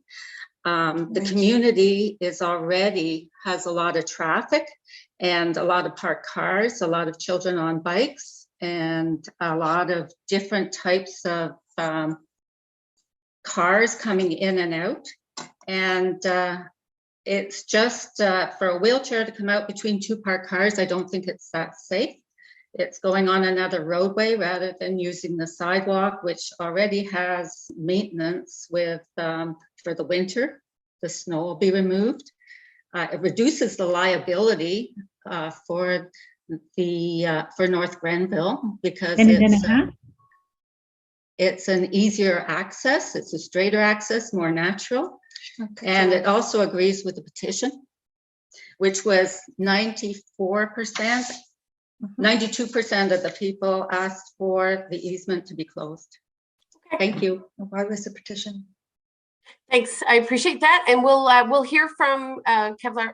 We'll hear from Forest Creek residents, and then we'll ask Ms. Martin about the alternative suggestions. So I have Ms. Karen Richardson here. Welcome, Karen.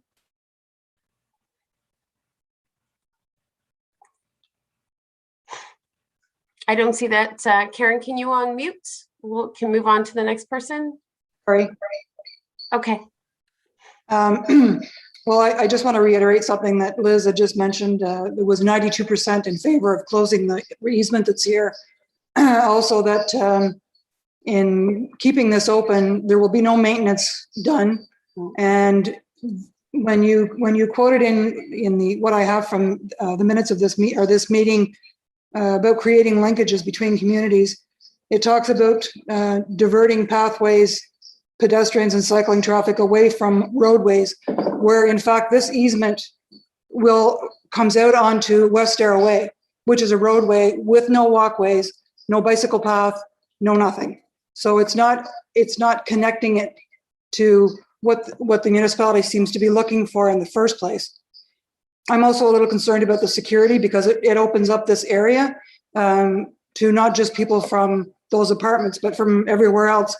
And it doesn't connect to any place that would be an asset for anyone, because you can get there by taking the pathway down towards Starbucks and catching the rail trail there. So I don't see that connecting Forest Creek residents with the people that live in those apartment buildings is really something that the residents of Forest Creek want. They've spoken loudly saying that they don't want it. So I would like some support from our council in that regard, because the linkage is not connecting it to another path, another bicycle path, another walkway. It's connecting it to a road. Thanks. Thank you, Karen. I see Robert's iPad.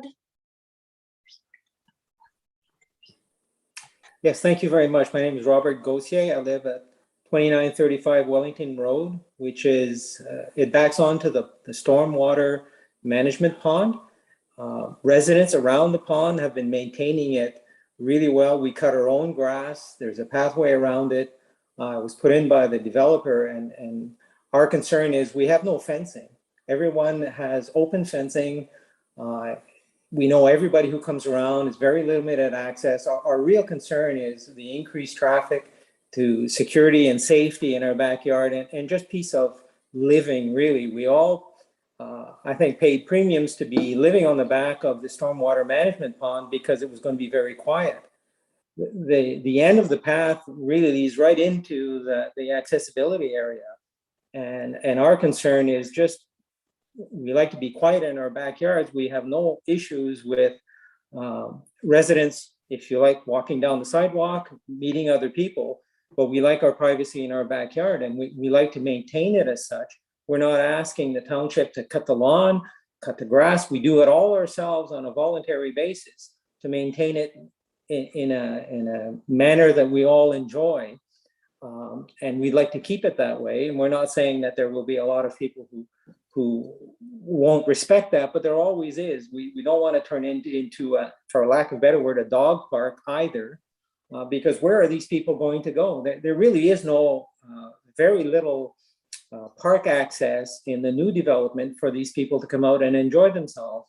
And our issue is, this is a stormwater management area and not a park. A minute and a half. That's all I have to say. Thank you very much. Okay. Thanks, Robert. And I think we had Chico Fata, Mr. Fata. Oh, and Mr. Fata, you're on mute. Oh, there you go. Yeah, right. that's. So one thing, what happened to our petition? So we don't have a say in this thing? And as far as the pathway, there's no benefit to people on Forest Creek. The benefit is to the development because they walk their dog, go around the pond, drop some stuff there, leave it there. Who's going to pick that up? I'm going to call the township, come clean it up every time I see a dropping. And those people in the rentals, they're going to have their dog and the droppings are going to be sitting on the ground. And I'm going to be calling every day for you guys to come pick it up. That path should be closed, and there should be a fence all around the whole property like every other development around here. You look at Basic, the builder had to put a fence all around. There's no access between Basic and houses. Why not? So that's all I got to say, because I'm fed up the way the petition we had, an honest petition, and her saying means nothing. So we're not benefiting nothing but having that path open. They are, because they have more green space, which you don't have as it is now, and you need green space for dogs.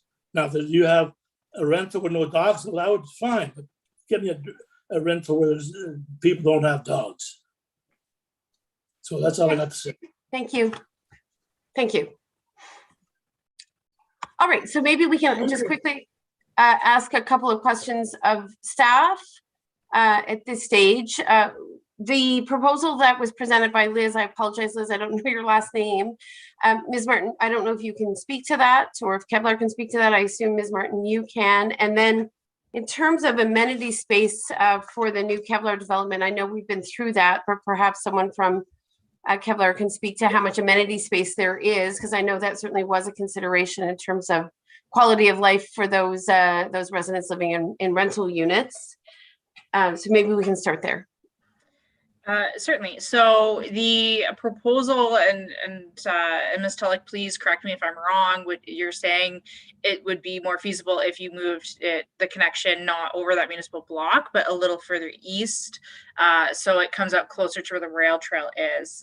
So that would essentially put them onto Wellington Road, which would then have easier access to the rail trail, and by virtue, towards the commercial development. And was that considered as an option in terms of connecting the two developments? So based on the site plan process, the connectivity point, sorry, I'm looking over here, but I have a map up. It's just to orientate me to the surrounding area. So the proposal was over that municipal block, because the intent was also to provide linkages for the residents in Forest Creek to be able to access the pathway over Kevlar's proposed development, because there is future plans to develop the front of that lot in accordance with the highway commercial strip that is County Road 43 there, as well as over to the retirement center. So in reverse, you're providing active transportation opportunities where you're allowing residents to not walk on a roadway to access those amenity space. So it does work in the reverse, but I do hear what the residents are saying about having those community members coming out onto their road. It is from a consideration and just the site plan flow, ultimately, a connection point in that area is just as close as having an outlet onto County Road 19 and having a sidewalk, because it's really not that much further of a distance to get to Wellington Road in that stretch. It's not overly large. Okay, and can you speak, or can someone from Kevlar again just refresh our memory on the size of the amenity space for the rental units that are going up? Certainly, I can speak to that. Your Worship, my name is Buren. I'm the planner on this for Kevlar. So in terms of the amenity space, we're very confident that that there's sufficient amenity space on this, and certainly the idea behind the pathway was really more as a benefit to Forest Creek residents. So just to put some numbers on that, the required total amenity space, sort of including amenity area and the play space requirement in the zoning bylaw, which we've consolidated, the requirement is for 1,600 square meters, and collectively between the pathway that's entirely on Kevlar's lands and the two larger landscaped amenity areas, we're providing 2,600 square meters. So we're providing basically 1,000 square meters more than the minimum. So again, we're quite confident that that will be really well landscaped space for the residents of the development. Okay, Council, any questions? I see none, so I'm going to recognize two more residents, and then I'm going to move to consideration of the motion this evening. So I see a Diane Francoeur and someone else, Ulrike. So maybe I can recognize Diane first, or Deanne. Yes, it's Diane. Thank you. I just wanted to mention that easement does butt onto a looped road, which basically leads back to Wellington, which has access to the rail trail.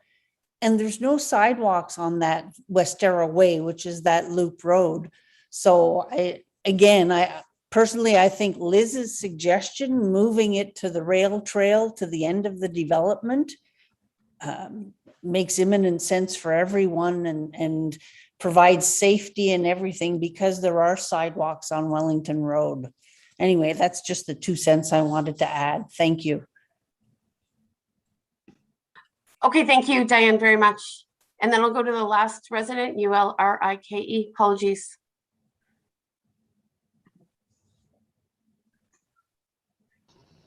Ulrike. Hello, welcome. Go ahead. I have a comment to make. This easement in wintertime is not available because who will shovel the snow? So we're just talking about 6 months. And 6 months, where are we going? To a car wash? I mean, are you planning to have Cafe Ritz over there that we can go and sit, or music in the park? I mean, what is the big attraction for us to go over there? That is nonsensical comment that this is a benefit for us. Okay, thank you for those comments. Hey, Kim. So colleagues, there's only two of us. I mean, there's only two others beside myself. We've got two colleagues who are absent this evening. So my inclination is to remove the plans for Kevlar to improve that connection point, and to reserve the opportunity for more discussion with residents in the event that there's another way to go about this. So I would move that we lift this element of Kevlar site plan from consideration this evening, but I don't know if I can move that. Am I allowed to move anything, Ms. Backward-Cormier, as chair, or do I need someone else to do that? You would need someone else to do that, Your Worship. Okay, can I second it? I believe that you can. Okay, so I'm going to look to colleagues. Deputy Mayor, are you interested in removing rather, this particular element from Kevlar's site plan this evening? As I said before, yes, but I think the future will be different. We're not talking about closing it up like some of the residents want. I think there's time to talk about it and think about it. I mentioned examples in our community. If you look at Dr. Gordon Crescent going over to Bloomson and also into the Riverside Park, there's 2 connections there. There's no sidewalks on those roads, my understanding, what I see anyways. And the other one that example is from Cranberry, which has no sidewalks, which also brings it over to Glennon's Way near Clothier. Those are going onto roads within small subdivisions as well, and we all know that within your subdivision, people are walking on those roads and they're perfectly safe. But I get it. I hear what you're saying. You don't like the idea. I'm sure these other residents, maybe at one time, they didn't like it either at the back. They may be happy with it now. I don't know. But they do exist and they seem to be working. Like I said, I talked to Bylaw. We didn't have any reports of people concerned about safety with these open access between their homes. And some of them are actually much narrower than what I see at the West Era home or the development. Anyways, so yes, I'm willing to move that we move ahead, leave the block status quo as is. And the municipality will deal with it in the future on how either we maintain it, we gravel it or pave it in the future. That'll be a future conversation, is my understanding. Okay, I will second that, but I do signal to the community that obviously the cost of doing that is we foreclose any additional maintenance, right, of that pathway. I understand residents on this call may not want that, but there are other residents who may, for other reasons, may have welcomed improved connectivity, but I am interested in potentially just exploring the idea that I think Liz did propose. It may or may not be viable, quite frankly, but I think perhaps a little more time gives council and staff a bit of a regroup, and it may or may not change outcomes ultimately.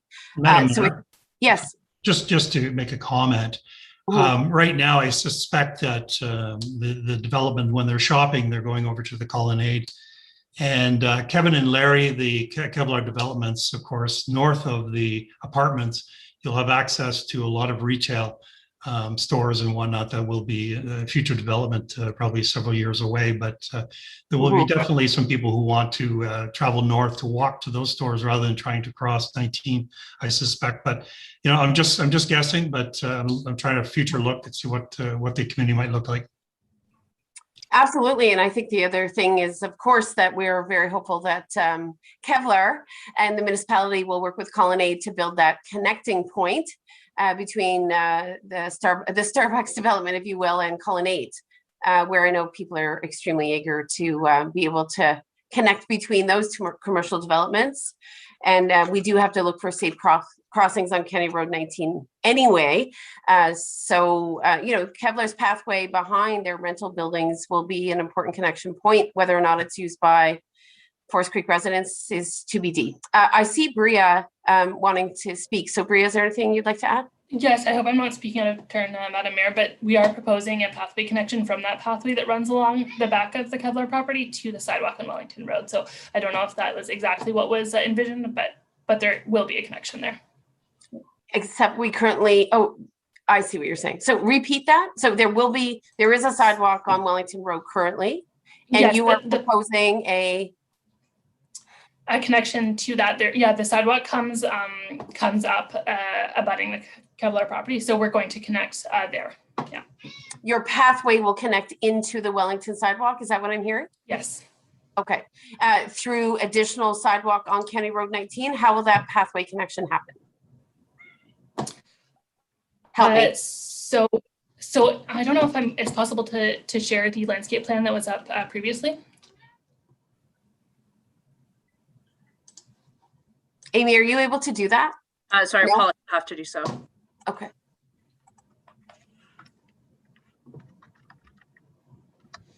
So if you just zoom into Wellington Road.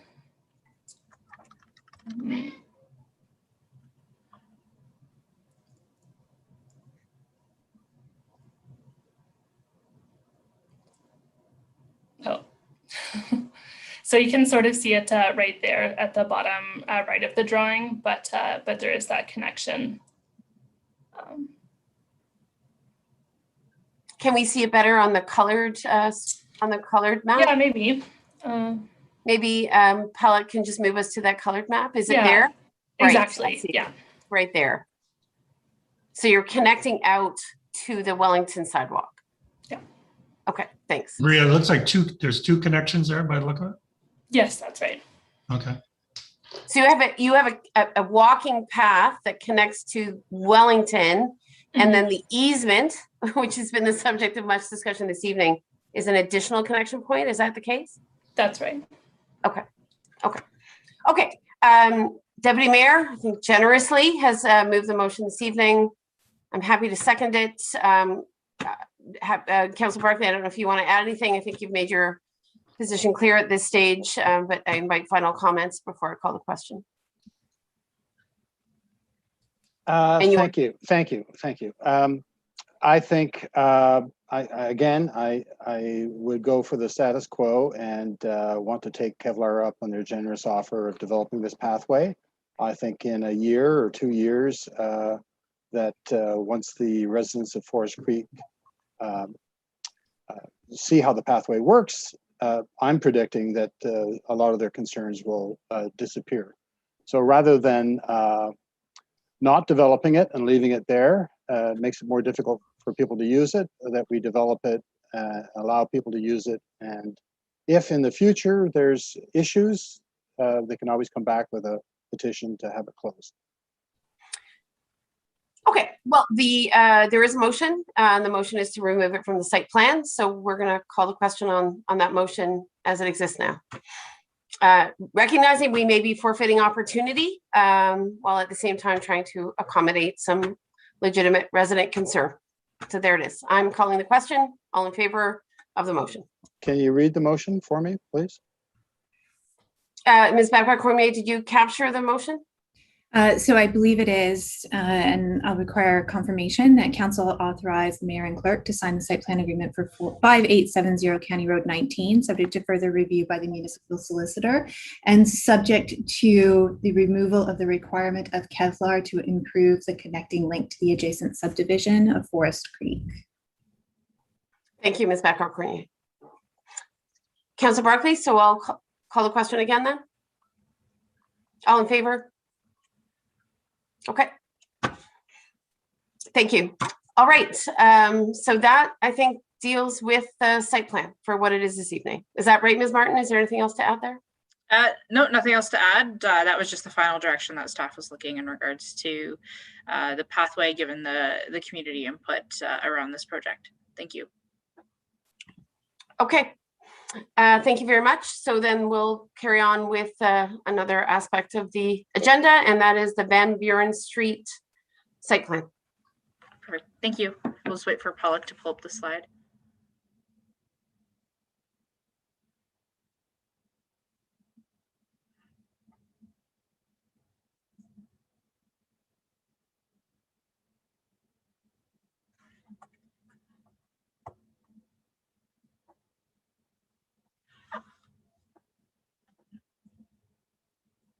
Perfect, thank you. So the municipality has been working with the property owner located at 781 Van Buren Street. So for reference, it's at the corner of Town Line Road and Van Buren, to develop a portion of their property for a self-storage facility. So at this time, they've fulfilled the requirements from our submission submission requirements as to what they need to do to develop the portion of the site. They are looking to build, I believe, looks like 5 self-storage buildings on the property. The zoning is already in place to permit the self-storage buildings, which is why this is the first time it's coming before council. There wasn't as many planning requirements for this project to move forward. The way that the development is oriented, it still leaves room in the the southern portion of the property for future development, commercial development. And I will note that there is an existing house which is used as an office for an electrician business. So at this time, staff are satisfied that they met the requirements of the site plan process and are recommending that we authorize the site plan agreement.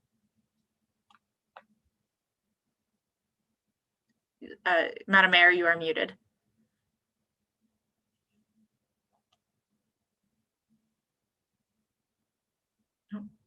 I'm still mute. Okay, thank you very much. I will look to council colleagues for questions. I have received, Ms. Martin, some feedback anecdotally from other members of the community that they were distressed once again by a clearing of all the trees and the elimination of any tree buffer to any neighboring properties. Of course, this isn't unique to certainly this development, and we're seeing this in many different developments.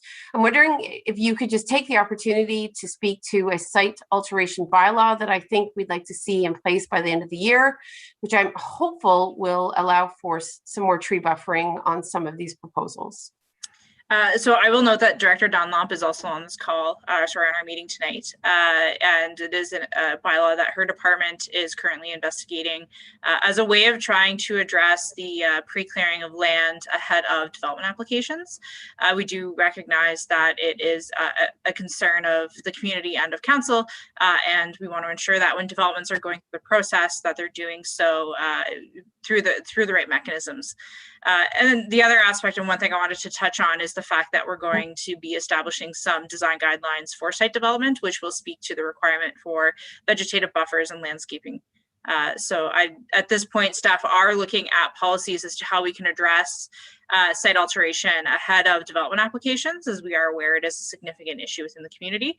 And I don't know if Director Dunlop at this time has anything else that she would like to add. Director Dunlop?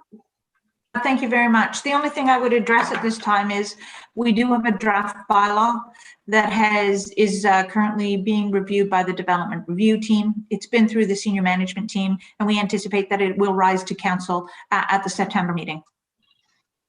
Excellent, thank you. Okay, so with that in mind, I'll go to council colleagues. Any questions on this? I don't see any. So, obviously, clearly, the site itself is well situated in an economic development zone. So, understand, the merits of this proposal are significant, and look forward to site alteration policies in the future. So, I will read the motion then and look to perhaps Councillor Barkley to move and Deputy Mayor second. And that would be that, I apologize, I just missed it, that council authorize the mayor and clerk to sign the site plan agreement for 781 Van Buren Street, subject to further review by the municipal solicitor. Councillor Barkley, you're good to move? Deputy Mayor, okay. I'm not seeing questions from either of you, is that correct? Please nod, we're good? Okay, I'll call the vote. All in favor, please. Good, thank you. That concludes 2.2 under site plan approval. So now we'll move on to supplemental report, RE cannabis production and processing facility zoning bylaw amendments. And then after that, of course, is the Birds Rapids parking restrictions, Henry Street. So we'll go to cannabis. Ms. Martin, I think you're on deck. I am. Thank you, Madam Mayor. So at the June 9th council meeting, council directed the planning division to go back and review a few of the questions that had arisen from the public as part of that public meeting process. I'll quickly summarize the 3 items that council had directed staff to go back and look at. So the first question that arose pertained to the fencing requirements. So just for some clarification, the fencing requirements within the proposed provisions for cannabis facilities would require when fences are over 1.2 meters in height that they be set back a minimum of 30 meters from the property line. And that's in relation to outdoor cultivation. So it'd be just strictly related to the agricultural production of cannabis. So it wouldn't restrict the height of the fence that could be installed. We do have a fence bylaw that regulates fence height, but it would require a greater setback. So you don't have a large imposing fence against a street line. So the staff's recommendation is to keep the provisions as they are currently proposed and not make any changes, because again, it still does allow for a higher fence. It's just requiring a little bit of a setback for those taller fences. The second item that was raised was through the school board, the French Catholic School Board, who raised concerns over the minimum setback distance from a cannabis facility to a school. So in our review of other cannabis provisions and zoning bylaws that have come forth, I didn't come across a 1.5 kilometer requirement. I found that was quite excessive in the sense of how much of a distance we're asking them to be set back. So right now the recommendation, and this was quite consistent in many bylaws, they treated schools as sensitive land uses, which would then require the suggested 150 meter setback if there's air ventilation, or 300 meters without. I would also like to note that based on our recommendations as to where cannabis facilities should be located, they're within our economic enterprise lands, which currently are nowhere near schools. Our schools are not located in our industrial areas, and any facility trying to establish outside of that area would have to go through a redevelopment process, at which point we could then take consideration as to, is this an appropriate location? Our schools are currently, for the most part, located within our, especially in the town of Kemptville, within the urban area near residential areas. So it'd be very unlikely you would have a cannabis facility establishing itself close to one of our existing schools. So the recommendation would be to keep those provisions as they are currently recommended. We did receive questions from an existing cannabis facility in regards to the impact on their operation. I can't retroactively go back and remove their planning permission on the property. So I can't just go and say the existing building now has to be 150 meters or you can't exist. The building as it is as to where the operation is located would continue to exist even though there are new zoning provisions for cannabis facilities. There would be an impact on future development on the property in regards to the proposed provisions, but without a development application, it's hard to speculate as to what that could look like. But it would be very likely in the future that further development on an existing site would need a site-specific development application, given what our provisions are around non-conforming and non-complying uses. So our current zoning provisions for non-conforming and non-complying is that they continue to exist. It's when you start to expand that building envelope is when you'd have to address it through a development application. To that end, we have addressed the comments that have been made by members of the public and questions that were directed back to staff by members of council from the June 9th meeting. The recommendation is to move forward on enacting the proposed zoning provisions should council be satisfied that those questions have been addressed. And at the same time, we would also repeal the interim control bylaw because we have fulfilled the conditions of said bylaw. Thank you. Okay, thank you. I am comforted to hear where we did not this council, but a previous council did provide authorization to proceed with legal non-conforming or legal non-complying uses, that in the event of an expansion, the new standard applies. Is that right, Ms. Martin? I just want to clarify that. The new standard applies to the expansion. Is that correct? It potentially could, but again, I'd have to review what the proposal is. It's just based on our current non-conforming policies, it recognizes what currently exists, but there could be implications for a future expansion to meet those setback requirements, or if the use didn't exist or some currently. It's particularly in, say, to agricultural outdoor production, and the lot's not zoned for it. They wouldn't be able to establish a new use that's not in conformity with the zoning bylaw, because it didn't exist when the bylaw came into force. Okay, but we're speaking specifically of an expansion of an existing facility. Yes, no, but that could be an element of an expansion. Okay, perfect. Okay, thank you very much.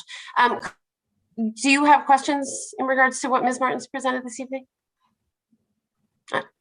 Councilor Barkley and Deputy Mayor, then go ahead. This is Deputy Mayor, go ahead. You can go ahead. You started. Go ahead. You started. You can finish. Go. not sure who you're addressing. Deputy Mayor, go. Okay. Just for Amy, you know, the topics come up. I'm not going to name anybody or any locations, but there is talk about, you know, hemp growing as an agricultural product, and it's not included in our bylaws, my understanding, what I've heard from you. My concern about that, though, is that by doing a little bit of reading, I get that you don't need the security issues, all that stuff, because it's not a drug. But during the late summer and fall, when it's flowering, especially outdoors, it supposedly has the same odor that cannabis has.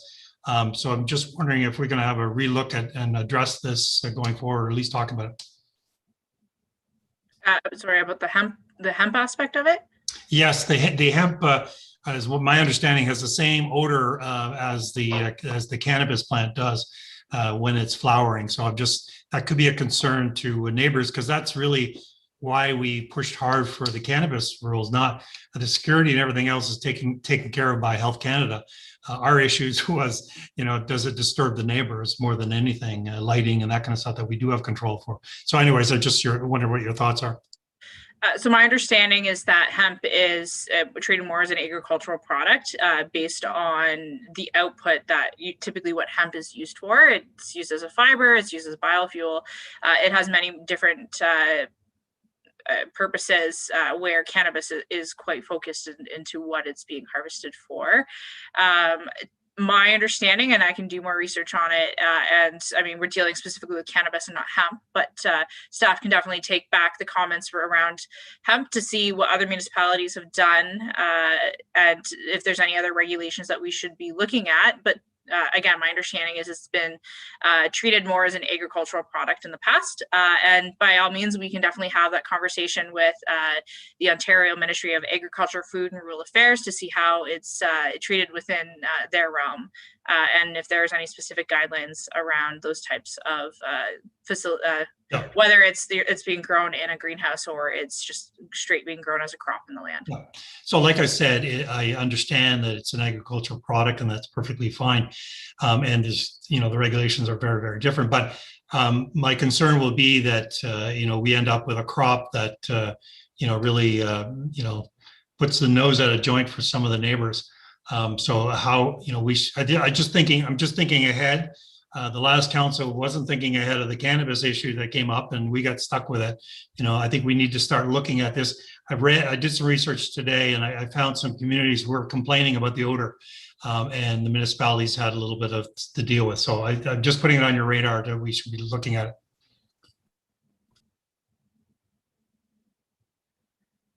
it. Thank you, Deputy Mayor. Councilor Barkley? Yeah, back to the cannabis bylaw in front of us right now. It's my understanding that we're restricting production and processing to enterprise lands and agricultural, A1 and A2. So the recommendation would be for outdoor cultivation and just putting some additional rigor around outdoor cultivation. Many municipalities have viewed cannabis as an agricultural output when it's grown directly outdoors. And then there are provisions that would regulate any buildings associated with outdoor growing of cannabis as to location and maximum square footages, because there would be buildings associated with it more than likely. So the recommendation would be for the larger indoor facilities where you have year-round growing and there's more processing of the cannabis plants, where typically the cultivation would happen in the field and processing would happen off-site. that's to be located within our economic enterprise lands, which are lands that are designated for more manufacturing and industrial type uses. So what you're saying is that indoor greenhouse cultivation is restricted to enterprise lands, but outdoor cultivation is also allowable in enterprise lands and area or lands zoned agricultural? Outdoor cultivation would only be permitted within an agricultural zone. Okay. It would not, the way that the bylaw is drafted, it would not permit outdoor growing cannabis in the industry, like the economic enterprise lands.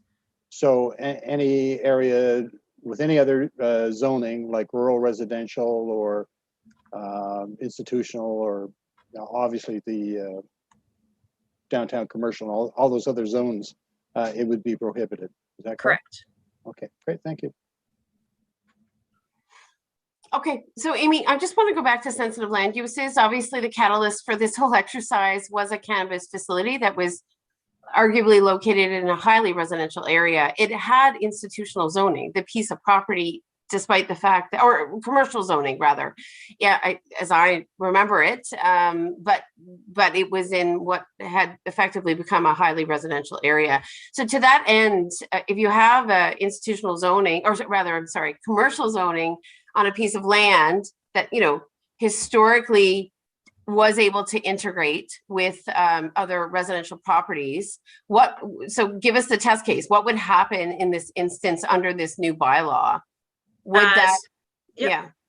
So from a case study standpoint, say you had a lot which had a zoning that didn't currently permit cannabis. We had and there may be an existing building, or there may not be, and someone wants to establish it outside of the current provisions.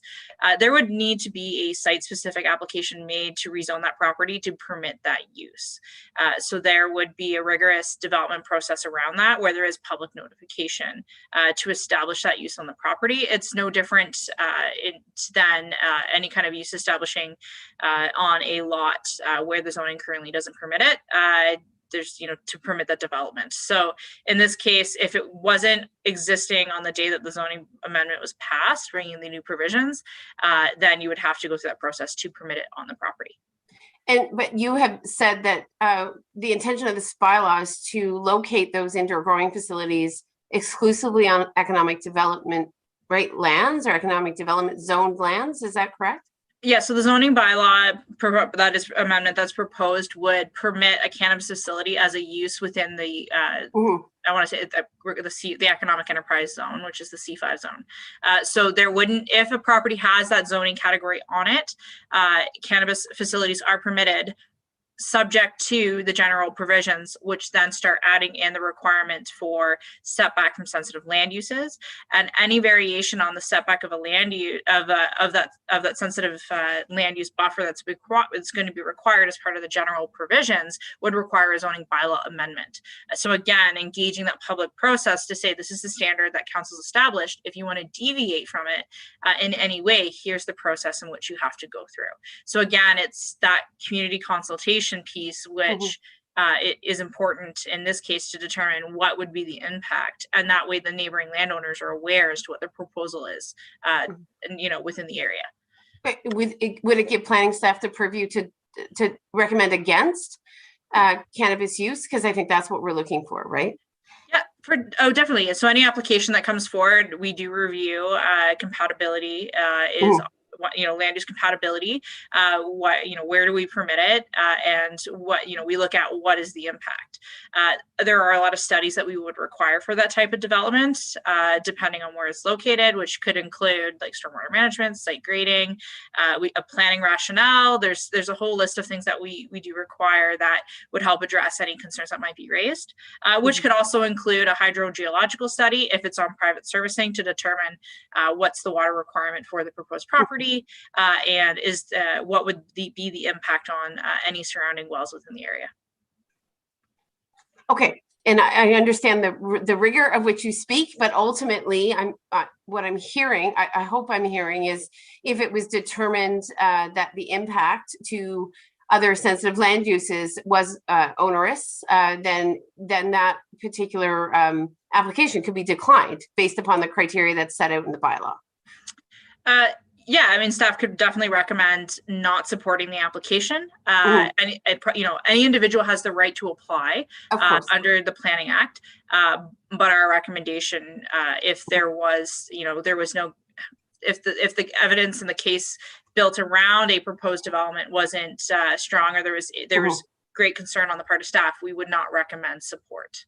But again, it would depend on the application, and the location and all the other factors that we take into consideration when evaluating an application based on its planning merits. Okay, so then finally, my only other question is, you talk about that 150 meter setback from sensitive land uses, and perhaps I missed it in the first part of your presentation. That still doesn't feel like a lot to me, quite frankly.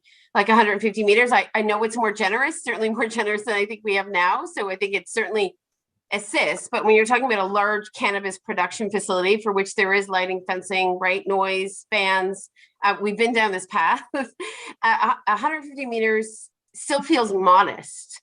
So I'd like to know why 150. Why couldn't we say 250 meters? If in fact that helped to resolve, some of the serious concerns we've heard from our past experiences. So from a process standpoint, when we were reviewing municipal bylaws in regards to cannabis facilities, 150 meters was the common recommendation.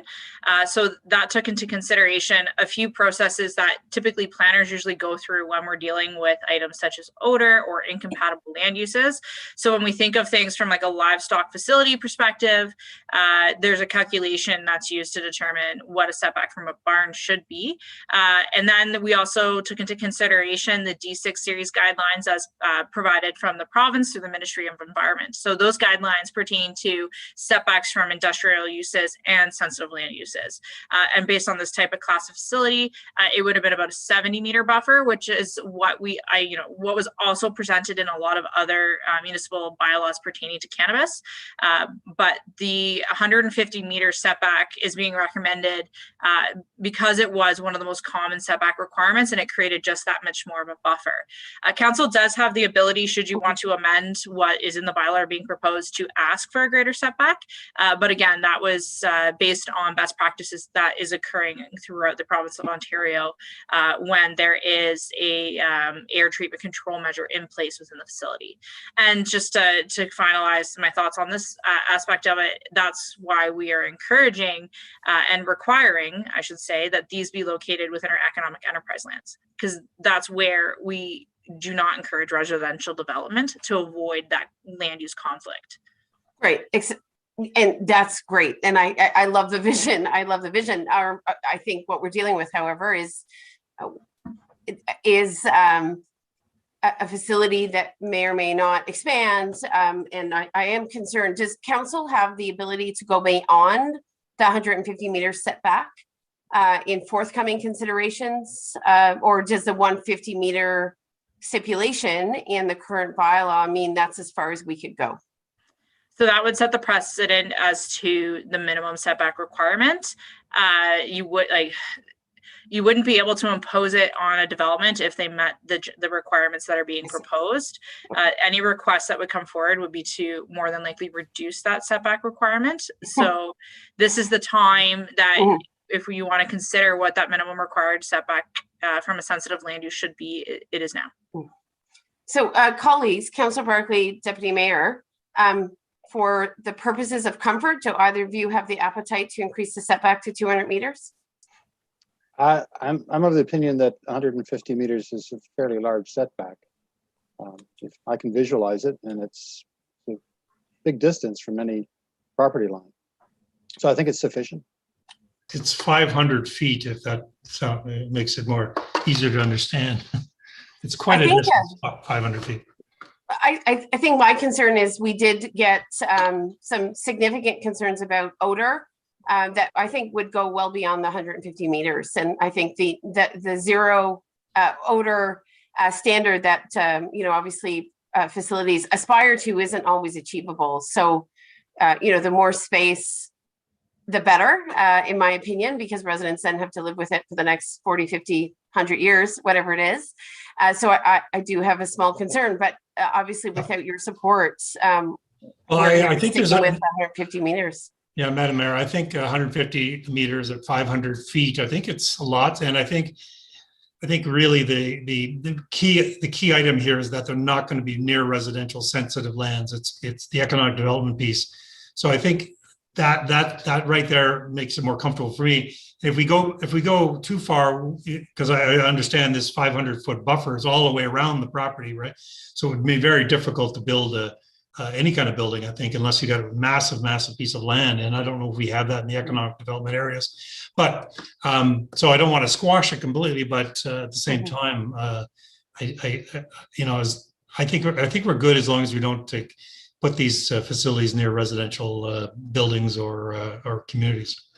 But if I can just go back to Ms. Martin for a second, I think that this standard will apply to existing non-conforming facilities that may in fact exist here, where any expansion would be, subject to perhaps a new standard, which at this point is 150 meters, right? Only, and certainly that would be within a residential area. So we're not just talking theoretically about cannabis production within an economic zone, because that's not the reality here in North Granville.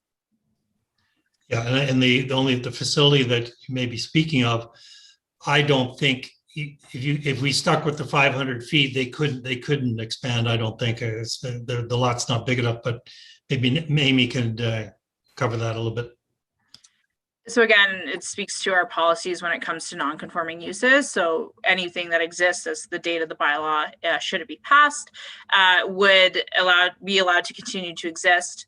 But any future expansion would more than likely be subject to the provisions in the sense that just the way that our non-conforming policies are written, it doesn't allow for it allows for the restoration and renovation of a building based on its footprint, but expansion beyond that would have to consider the new zoning in place. So I guess my point is we're setting the standard for existing expansions, not just new facilities. So again, Councillors Barclay and Deputy Mayor, I will state that I would be more comfortable with a slightly larger buffer.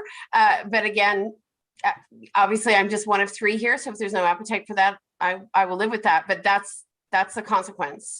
Whatever we pass tonight, I think will apply to existing facility expansion. And that is where I have a concern, because we know that we do have a facility that is within a highly residential area.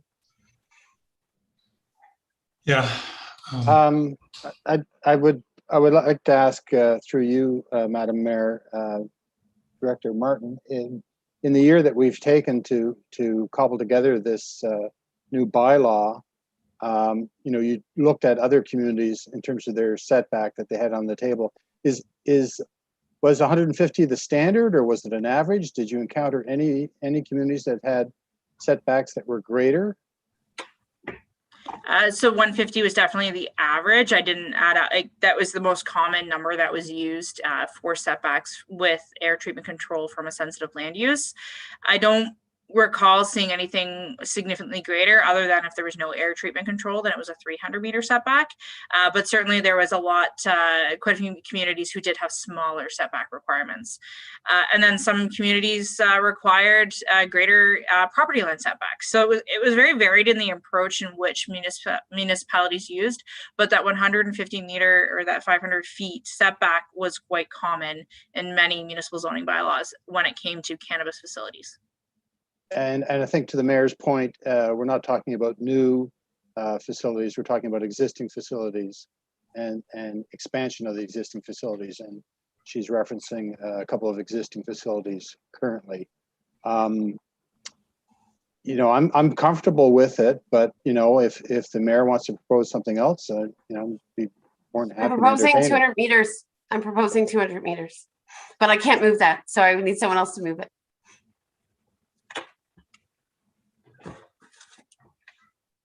So if I don't have a mover, we'll.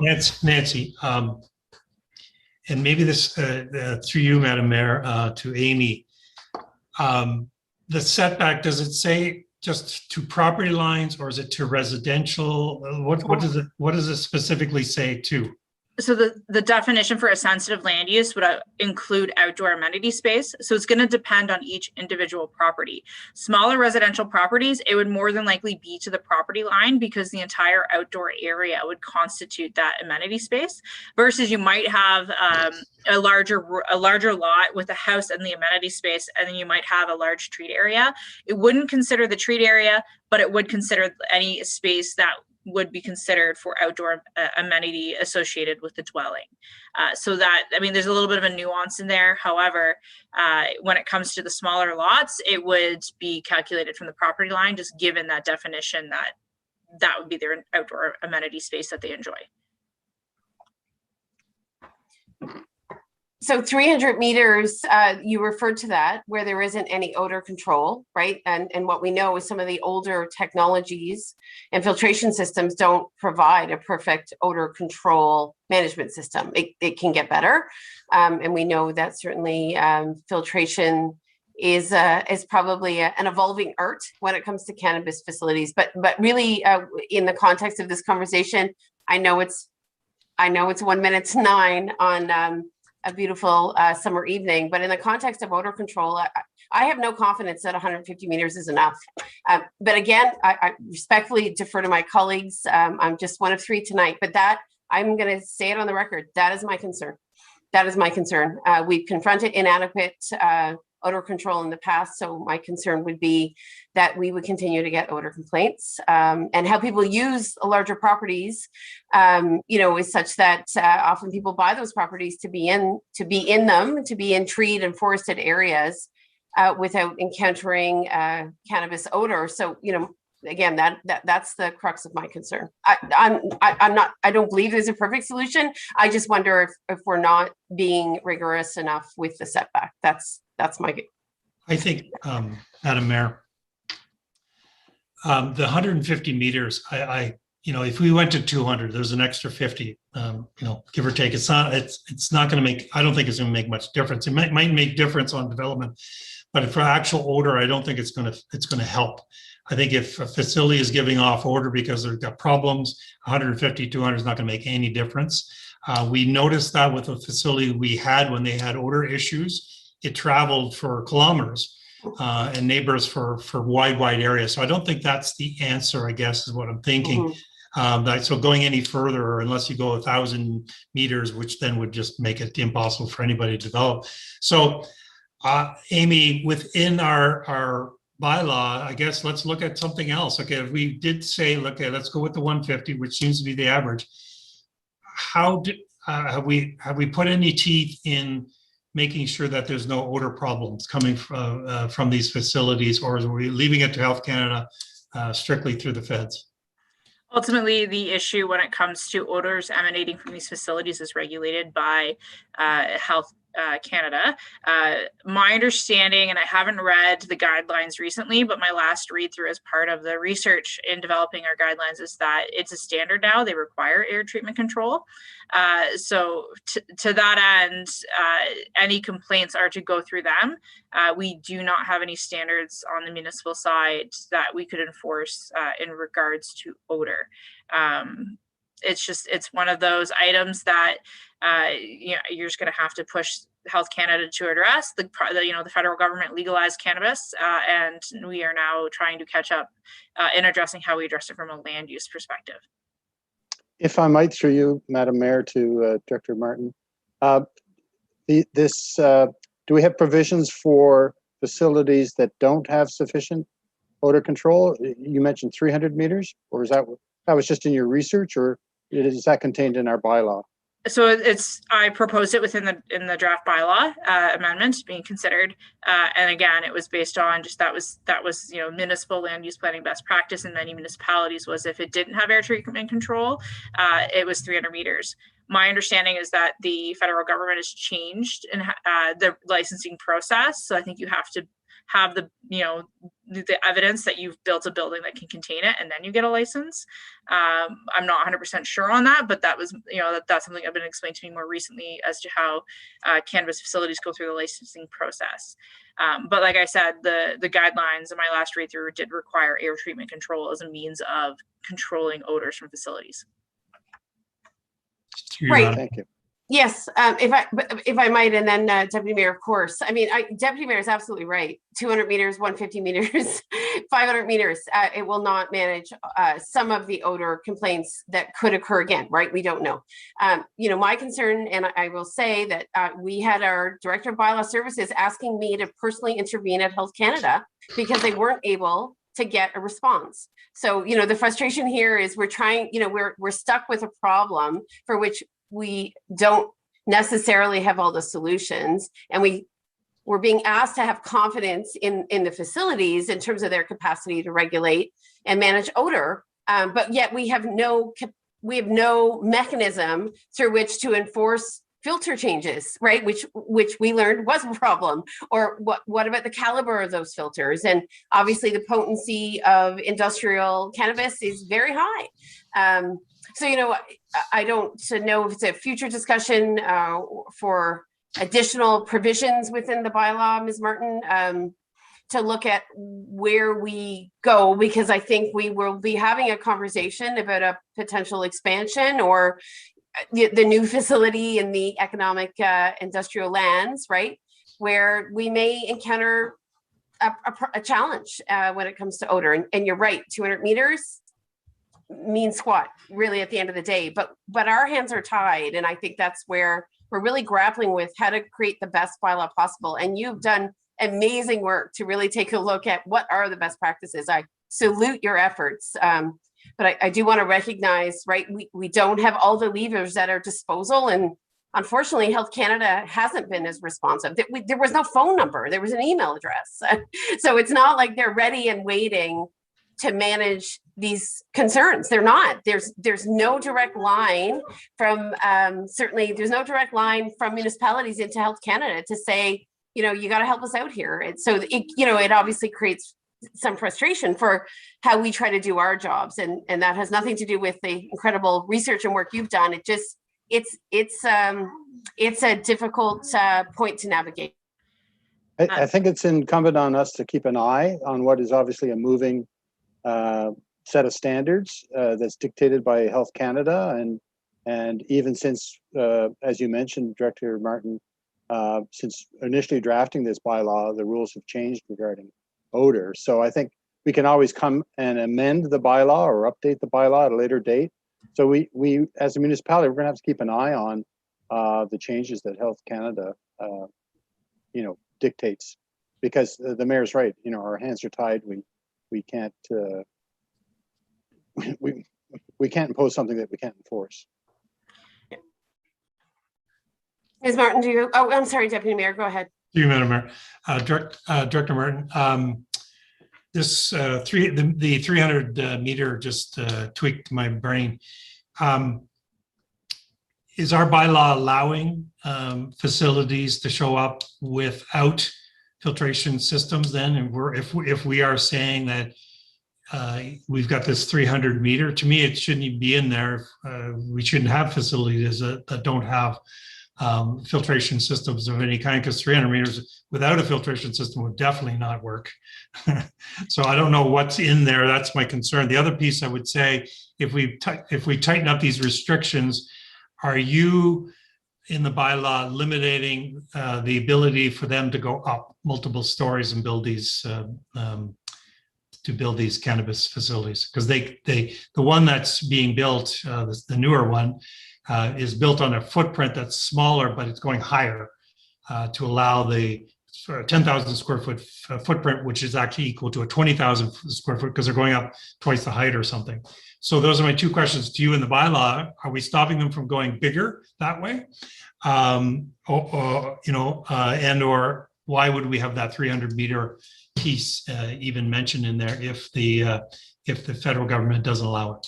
So to address the height question, the height of the building would be restricted based on the zoning requirements for the C5 zone, which I don't have the bylaw open in front of me, but I can find out what that number is. I'm going to say it's probably in the area between 11 meters and 14 meters in height. So if you have a facility going outside of that that maximum height requirement, then you would require a development application to allow for that height increase. So we still do regulate height through the zoning bylaw within the zoning that in the C5 zoning category. In regards to ventilation requirements, again, so site plan control, which would be the mechanism in which we would address site development, I can't dictate the requirements for ventilation through that process or internal mechanical systems. I can only address the physical exterior of a building. So again, that it would be something that I don't believe I could regulate, because that's more, again, dictated by Health Canada, and there would be building code requirements as well. It goes outside of the scope of planning. So that's where, if recognizing if they weren't going to have provisions for a ventilation for air treatment control, requiring a greater setback from a residence. But ultimately, based on my understanding of the requirements, Health Canada is requiring air treatment control. So any new facility establishing under their guidelines would have to meet that standard anyways. But it was just, again, when reviewing municipal best practices, that 300 meter without air treatment control was quite common, and I thought it was appropriate to include that setback in the event if we ever did have a facility without air treatment control. Okay. I mean, I think the challenge is sure Health Canada can require it, but if people keep the same filters in the building for a year, and there's no, oversight of how often they change them or the sophistication of those filters, then you've got another problem on your hands. So, obviously we're stuck. Municipalities are stuck, and we are catching up. And I think we're burdened with a problem for which we do not have the appropriate levers to manage, and that's really disconcerting. It's not a great news story, I think, for councils across the country, certainly municipal councils or staff across the country. So I think we've gone circular on this discussion. So we, I guess, council, we have the capacity to come back and amend the bylaw. Is that correct, Ms. Martin? Yeah, so the zoning bylaw is a municipal bylaw. So at any time, council can give direction to staff to look at any issue. And, staff are always doing that on an ongoing basis, where if we see something that's not working, or we're coming into conflict a lot, or we're having difficulties interpreting a provision within the zoning bylaw, we can certainly bring a housekeeping bylaw back to address it. And, that's the nice thing about this process is, again, it allows us to look at things more holistically. So if we start to run into whether it's concerns from the community or concerns from any development, we can always go back and relook at our general provisions we have in place to see what can be improved if needed. Well, odor, noise, light, that's where I think the biggies are. So anyway, I'm not in a position to move anything. So I look to my council colleagues to move and second what's before us, or to present an amended version of the recommendation this evening. Over to you guys. I'll move that as is with the bylaw. Okay. Do I have a seconder? I was on mute. I'll second. Okay. Maybe Ms. Babcock-Cormier or Ms. Martin can read the motion, please. Yes, Your Worship. That council approve and enact bylaw 6121 to repeal interim control bylaw 7419, being a bylaw to extend interim control provisions for the entirety of the municipality of North Grenville to prohibit the establishment of cannabis production and processing facilities, excuse me, and approve and enact bylaw 62-21, amending bylaw 50-12, being a bylaw to regulate the use of land and use of buildings and structures within the municipality of North Grenville to include definitions and zoning provisions for cannabis production and processing facilities. All right, I'll call a vote on that. All in favor? Okay, it passes. Thank you. All right, so finally for our council meeting, we've got Burt's Rapids parking restrictions. God willing, we don't need to have a lot of discussion about this. This emerged directly from the Burt's Rapids Community Association and a resident on Henry Street who thought that the designation of 3 parking spaces on the east side of Henry Street and a prohibition for parking on the west side of Henry Street from Center Street East would create order where they believe there is chaos in terms of usage of a very, very, very tiny but charming beach. So to that end, we've accelerated consideration of a bylaw to address intensive summer use of this sort of community beach facility, and thank Director Dunlop, Bylaw Services, and Ms. Babcock Cormier for bringing this forward this evening. So the bylaws before you, I don't know if Ms. Dunlop, you just want to speak to it briefly? I had a few brief notes, but I think you've covered it off, Madam Mayor, so I leave it to council. Okay, Grace, thank you.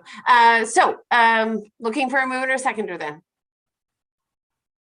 Councillor Barkley, Deputy Mayor. Okay. Any questions or concerns, colleagues, council colleagues? Nope. No. Okay. I can say I went down there and looked at the road and the property area, and Luke was there, actually our bylaw officer, when I was there, so we had a good talk and walk around, and it only makes sense. I'm all for it. I apologize for continuing to go on mute. I have very loud cats, as I think we've all established. Ms. Dunlop, did you decide to designate one of those parking spots accessible? I know that was a discussion point. At this point in time, with the ongoing development of the conceptual design plan for the hamlet itself, we will do any amendments once that is complete. So no, the intent is to designate 3 painted parking spots on the east side of Henry Street and designate the west side of Henry Street between Center and the beach as no parking, and it will be signed as such. Okay. I can live with it. And again, thanks staff for accelerating consideration of this bylaw this evening. I think it means a lot to Birth Rapids, and hopefully will provide a bit of a solution to some ongoing concerns. I'll call the vote then. All in favor, please? Good. Okay. Well, that was a simpler discussion, clearly. Okay, so we're going to move on to no informational reports, no correspondence, notice of motions, colleagues, Deputy Mayor, Councillor Barkley, you feeling ambitious this evening? No notice of motions? Okay, that's good. Thank you. I think we've considered all our bylaws. So really we're at the period of questions from members of our community or the media. Have you received anything, Ms. Babcock Cormier, in regards to discussion items this evening? Oh, and you are on mute. Naturally, it's... Sorry, I was pushing the space bar, but it wasn't working. So we did receive the question from Robert Gauthier with respect to the Kevlar matter, but that has been addressed with respect to his ability to speak to that matter earlier. And then secondly, there was with respect to cannabis, and that question was circulated as well. And that was with respect to in North Grenville's June 9 presentation, I see that the odor problem is discussed, although from what I hear, it'd be virtually impossible to eliminate the pervasive stench, so extensive efforts to mitigate are necessary, but I don't see anything about water. It may be in the regulations somewhere, but I wonder, is there a rule that it has to be on a municipal water system and not on wells affecting the water table? Or if on a well, then a minimum distance from any other well and or a ratio of distance to square footage allowed? Great question. Ms. Martin, you up for it?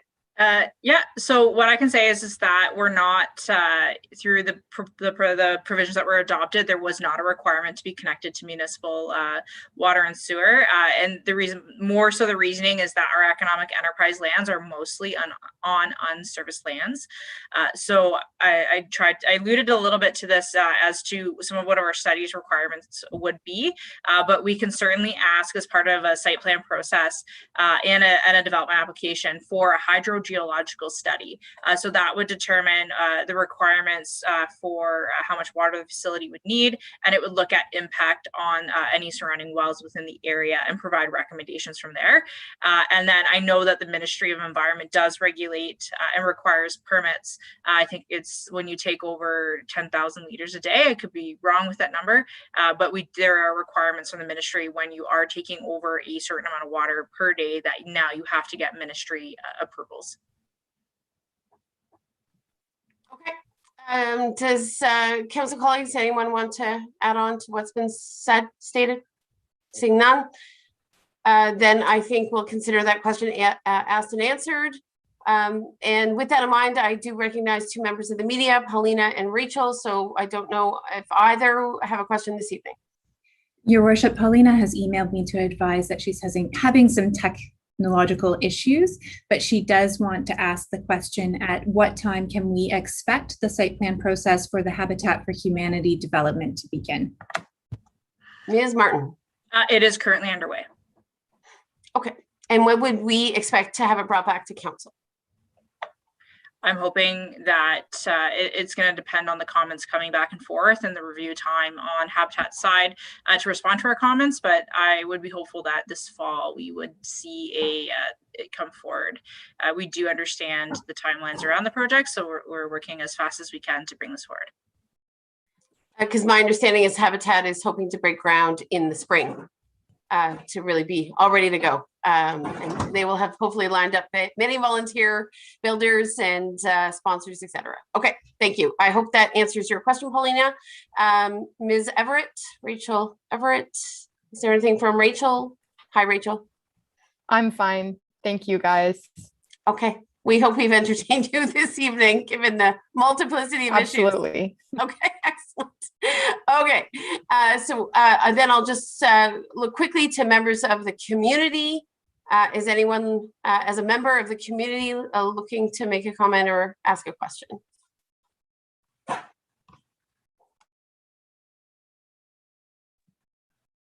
I'm not seeing any move in that direction. We're certainly not looking to foreclose opportunity.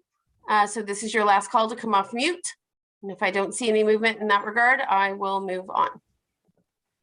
Okay, so as I refresh myself with the agenda, we then are at the close of the meeting. And again, I don't see anyone coming off mute, so I'll assume all is well. And we'll go to close the meeting. And I think this is just the confirmation bylaw, which I will have Ms. Babcock-Cormier read for us. Thank you. Thank you, Your Worship. That bylaw 73-21 to confirm the proceedings of council at its regular meeting held on July 14, 2021 be adopted and passed. So Deputy Mayor, Councillor Barclay, will you move in second, please? All in favor? Raise your hands. Good. And a motion to adjourn. Councillor Barclay, will you move? Deputy Mayor second, and that is that we adjourn at 9:20. I believe, Ms. Martin, before I call the vote, we are now transitioning to a committee of adjustment meeting for which I think 2 residents have been patiently waiting, and staff as well. Is that the case? Correct. Okay. So let's just take 2. It's the same link, Amy, or is it a different link? No, it's the same link. So the clerks will be transferring host duties to me. Okay, excellent. And while we do that, we'll just take 2 minutes to get a glass of water and do what you have to do. I think we'll be able to wrap up these matters fairly quickly. Okay, 2 minutes.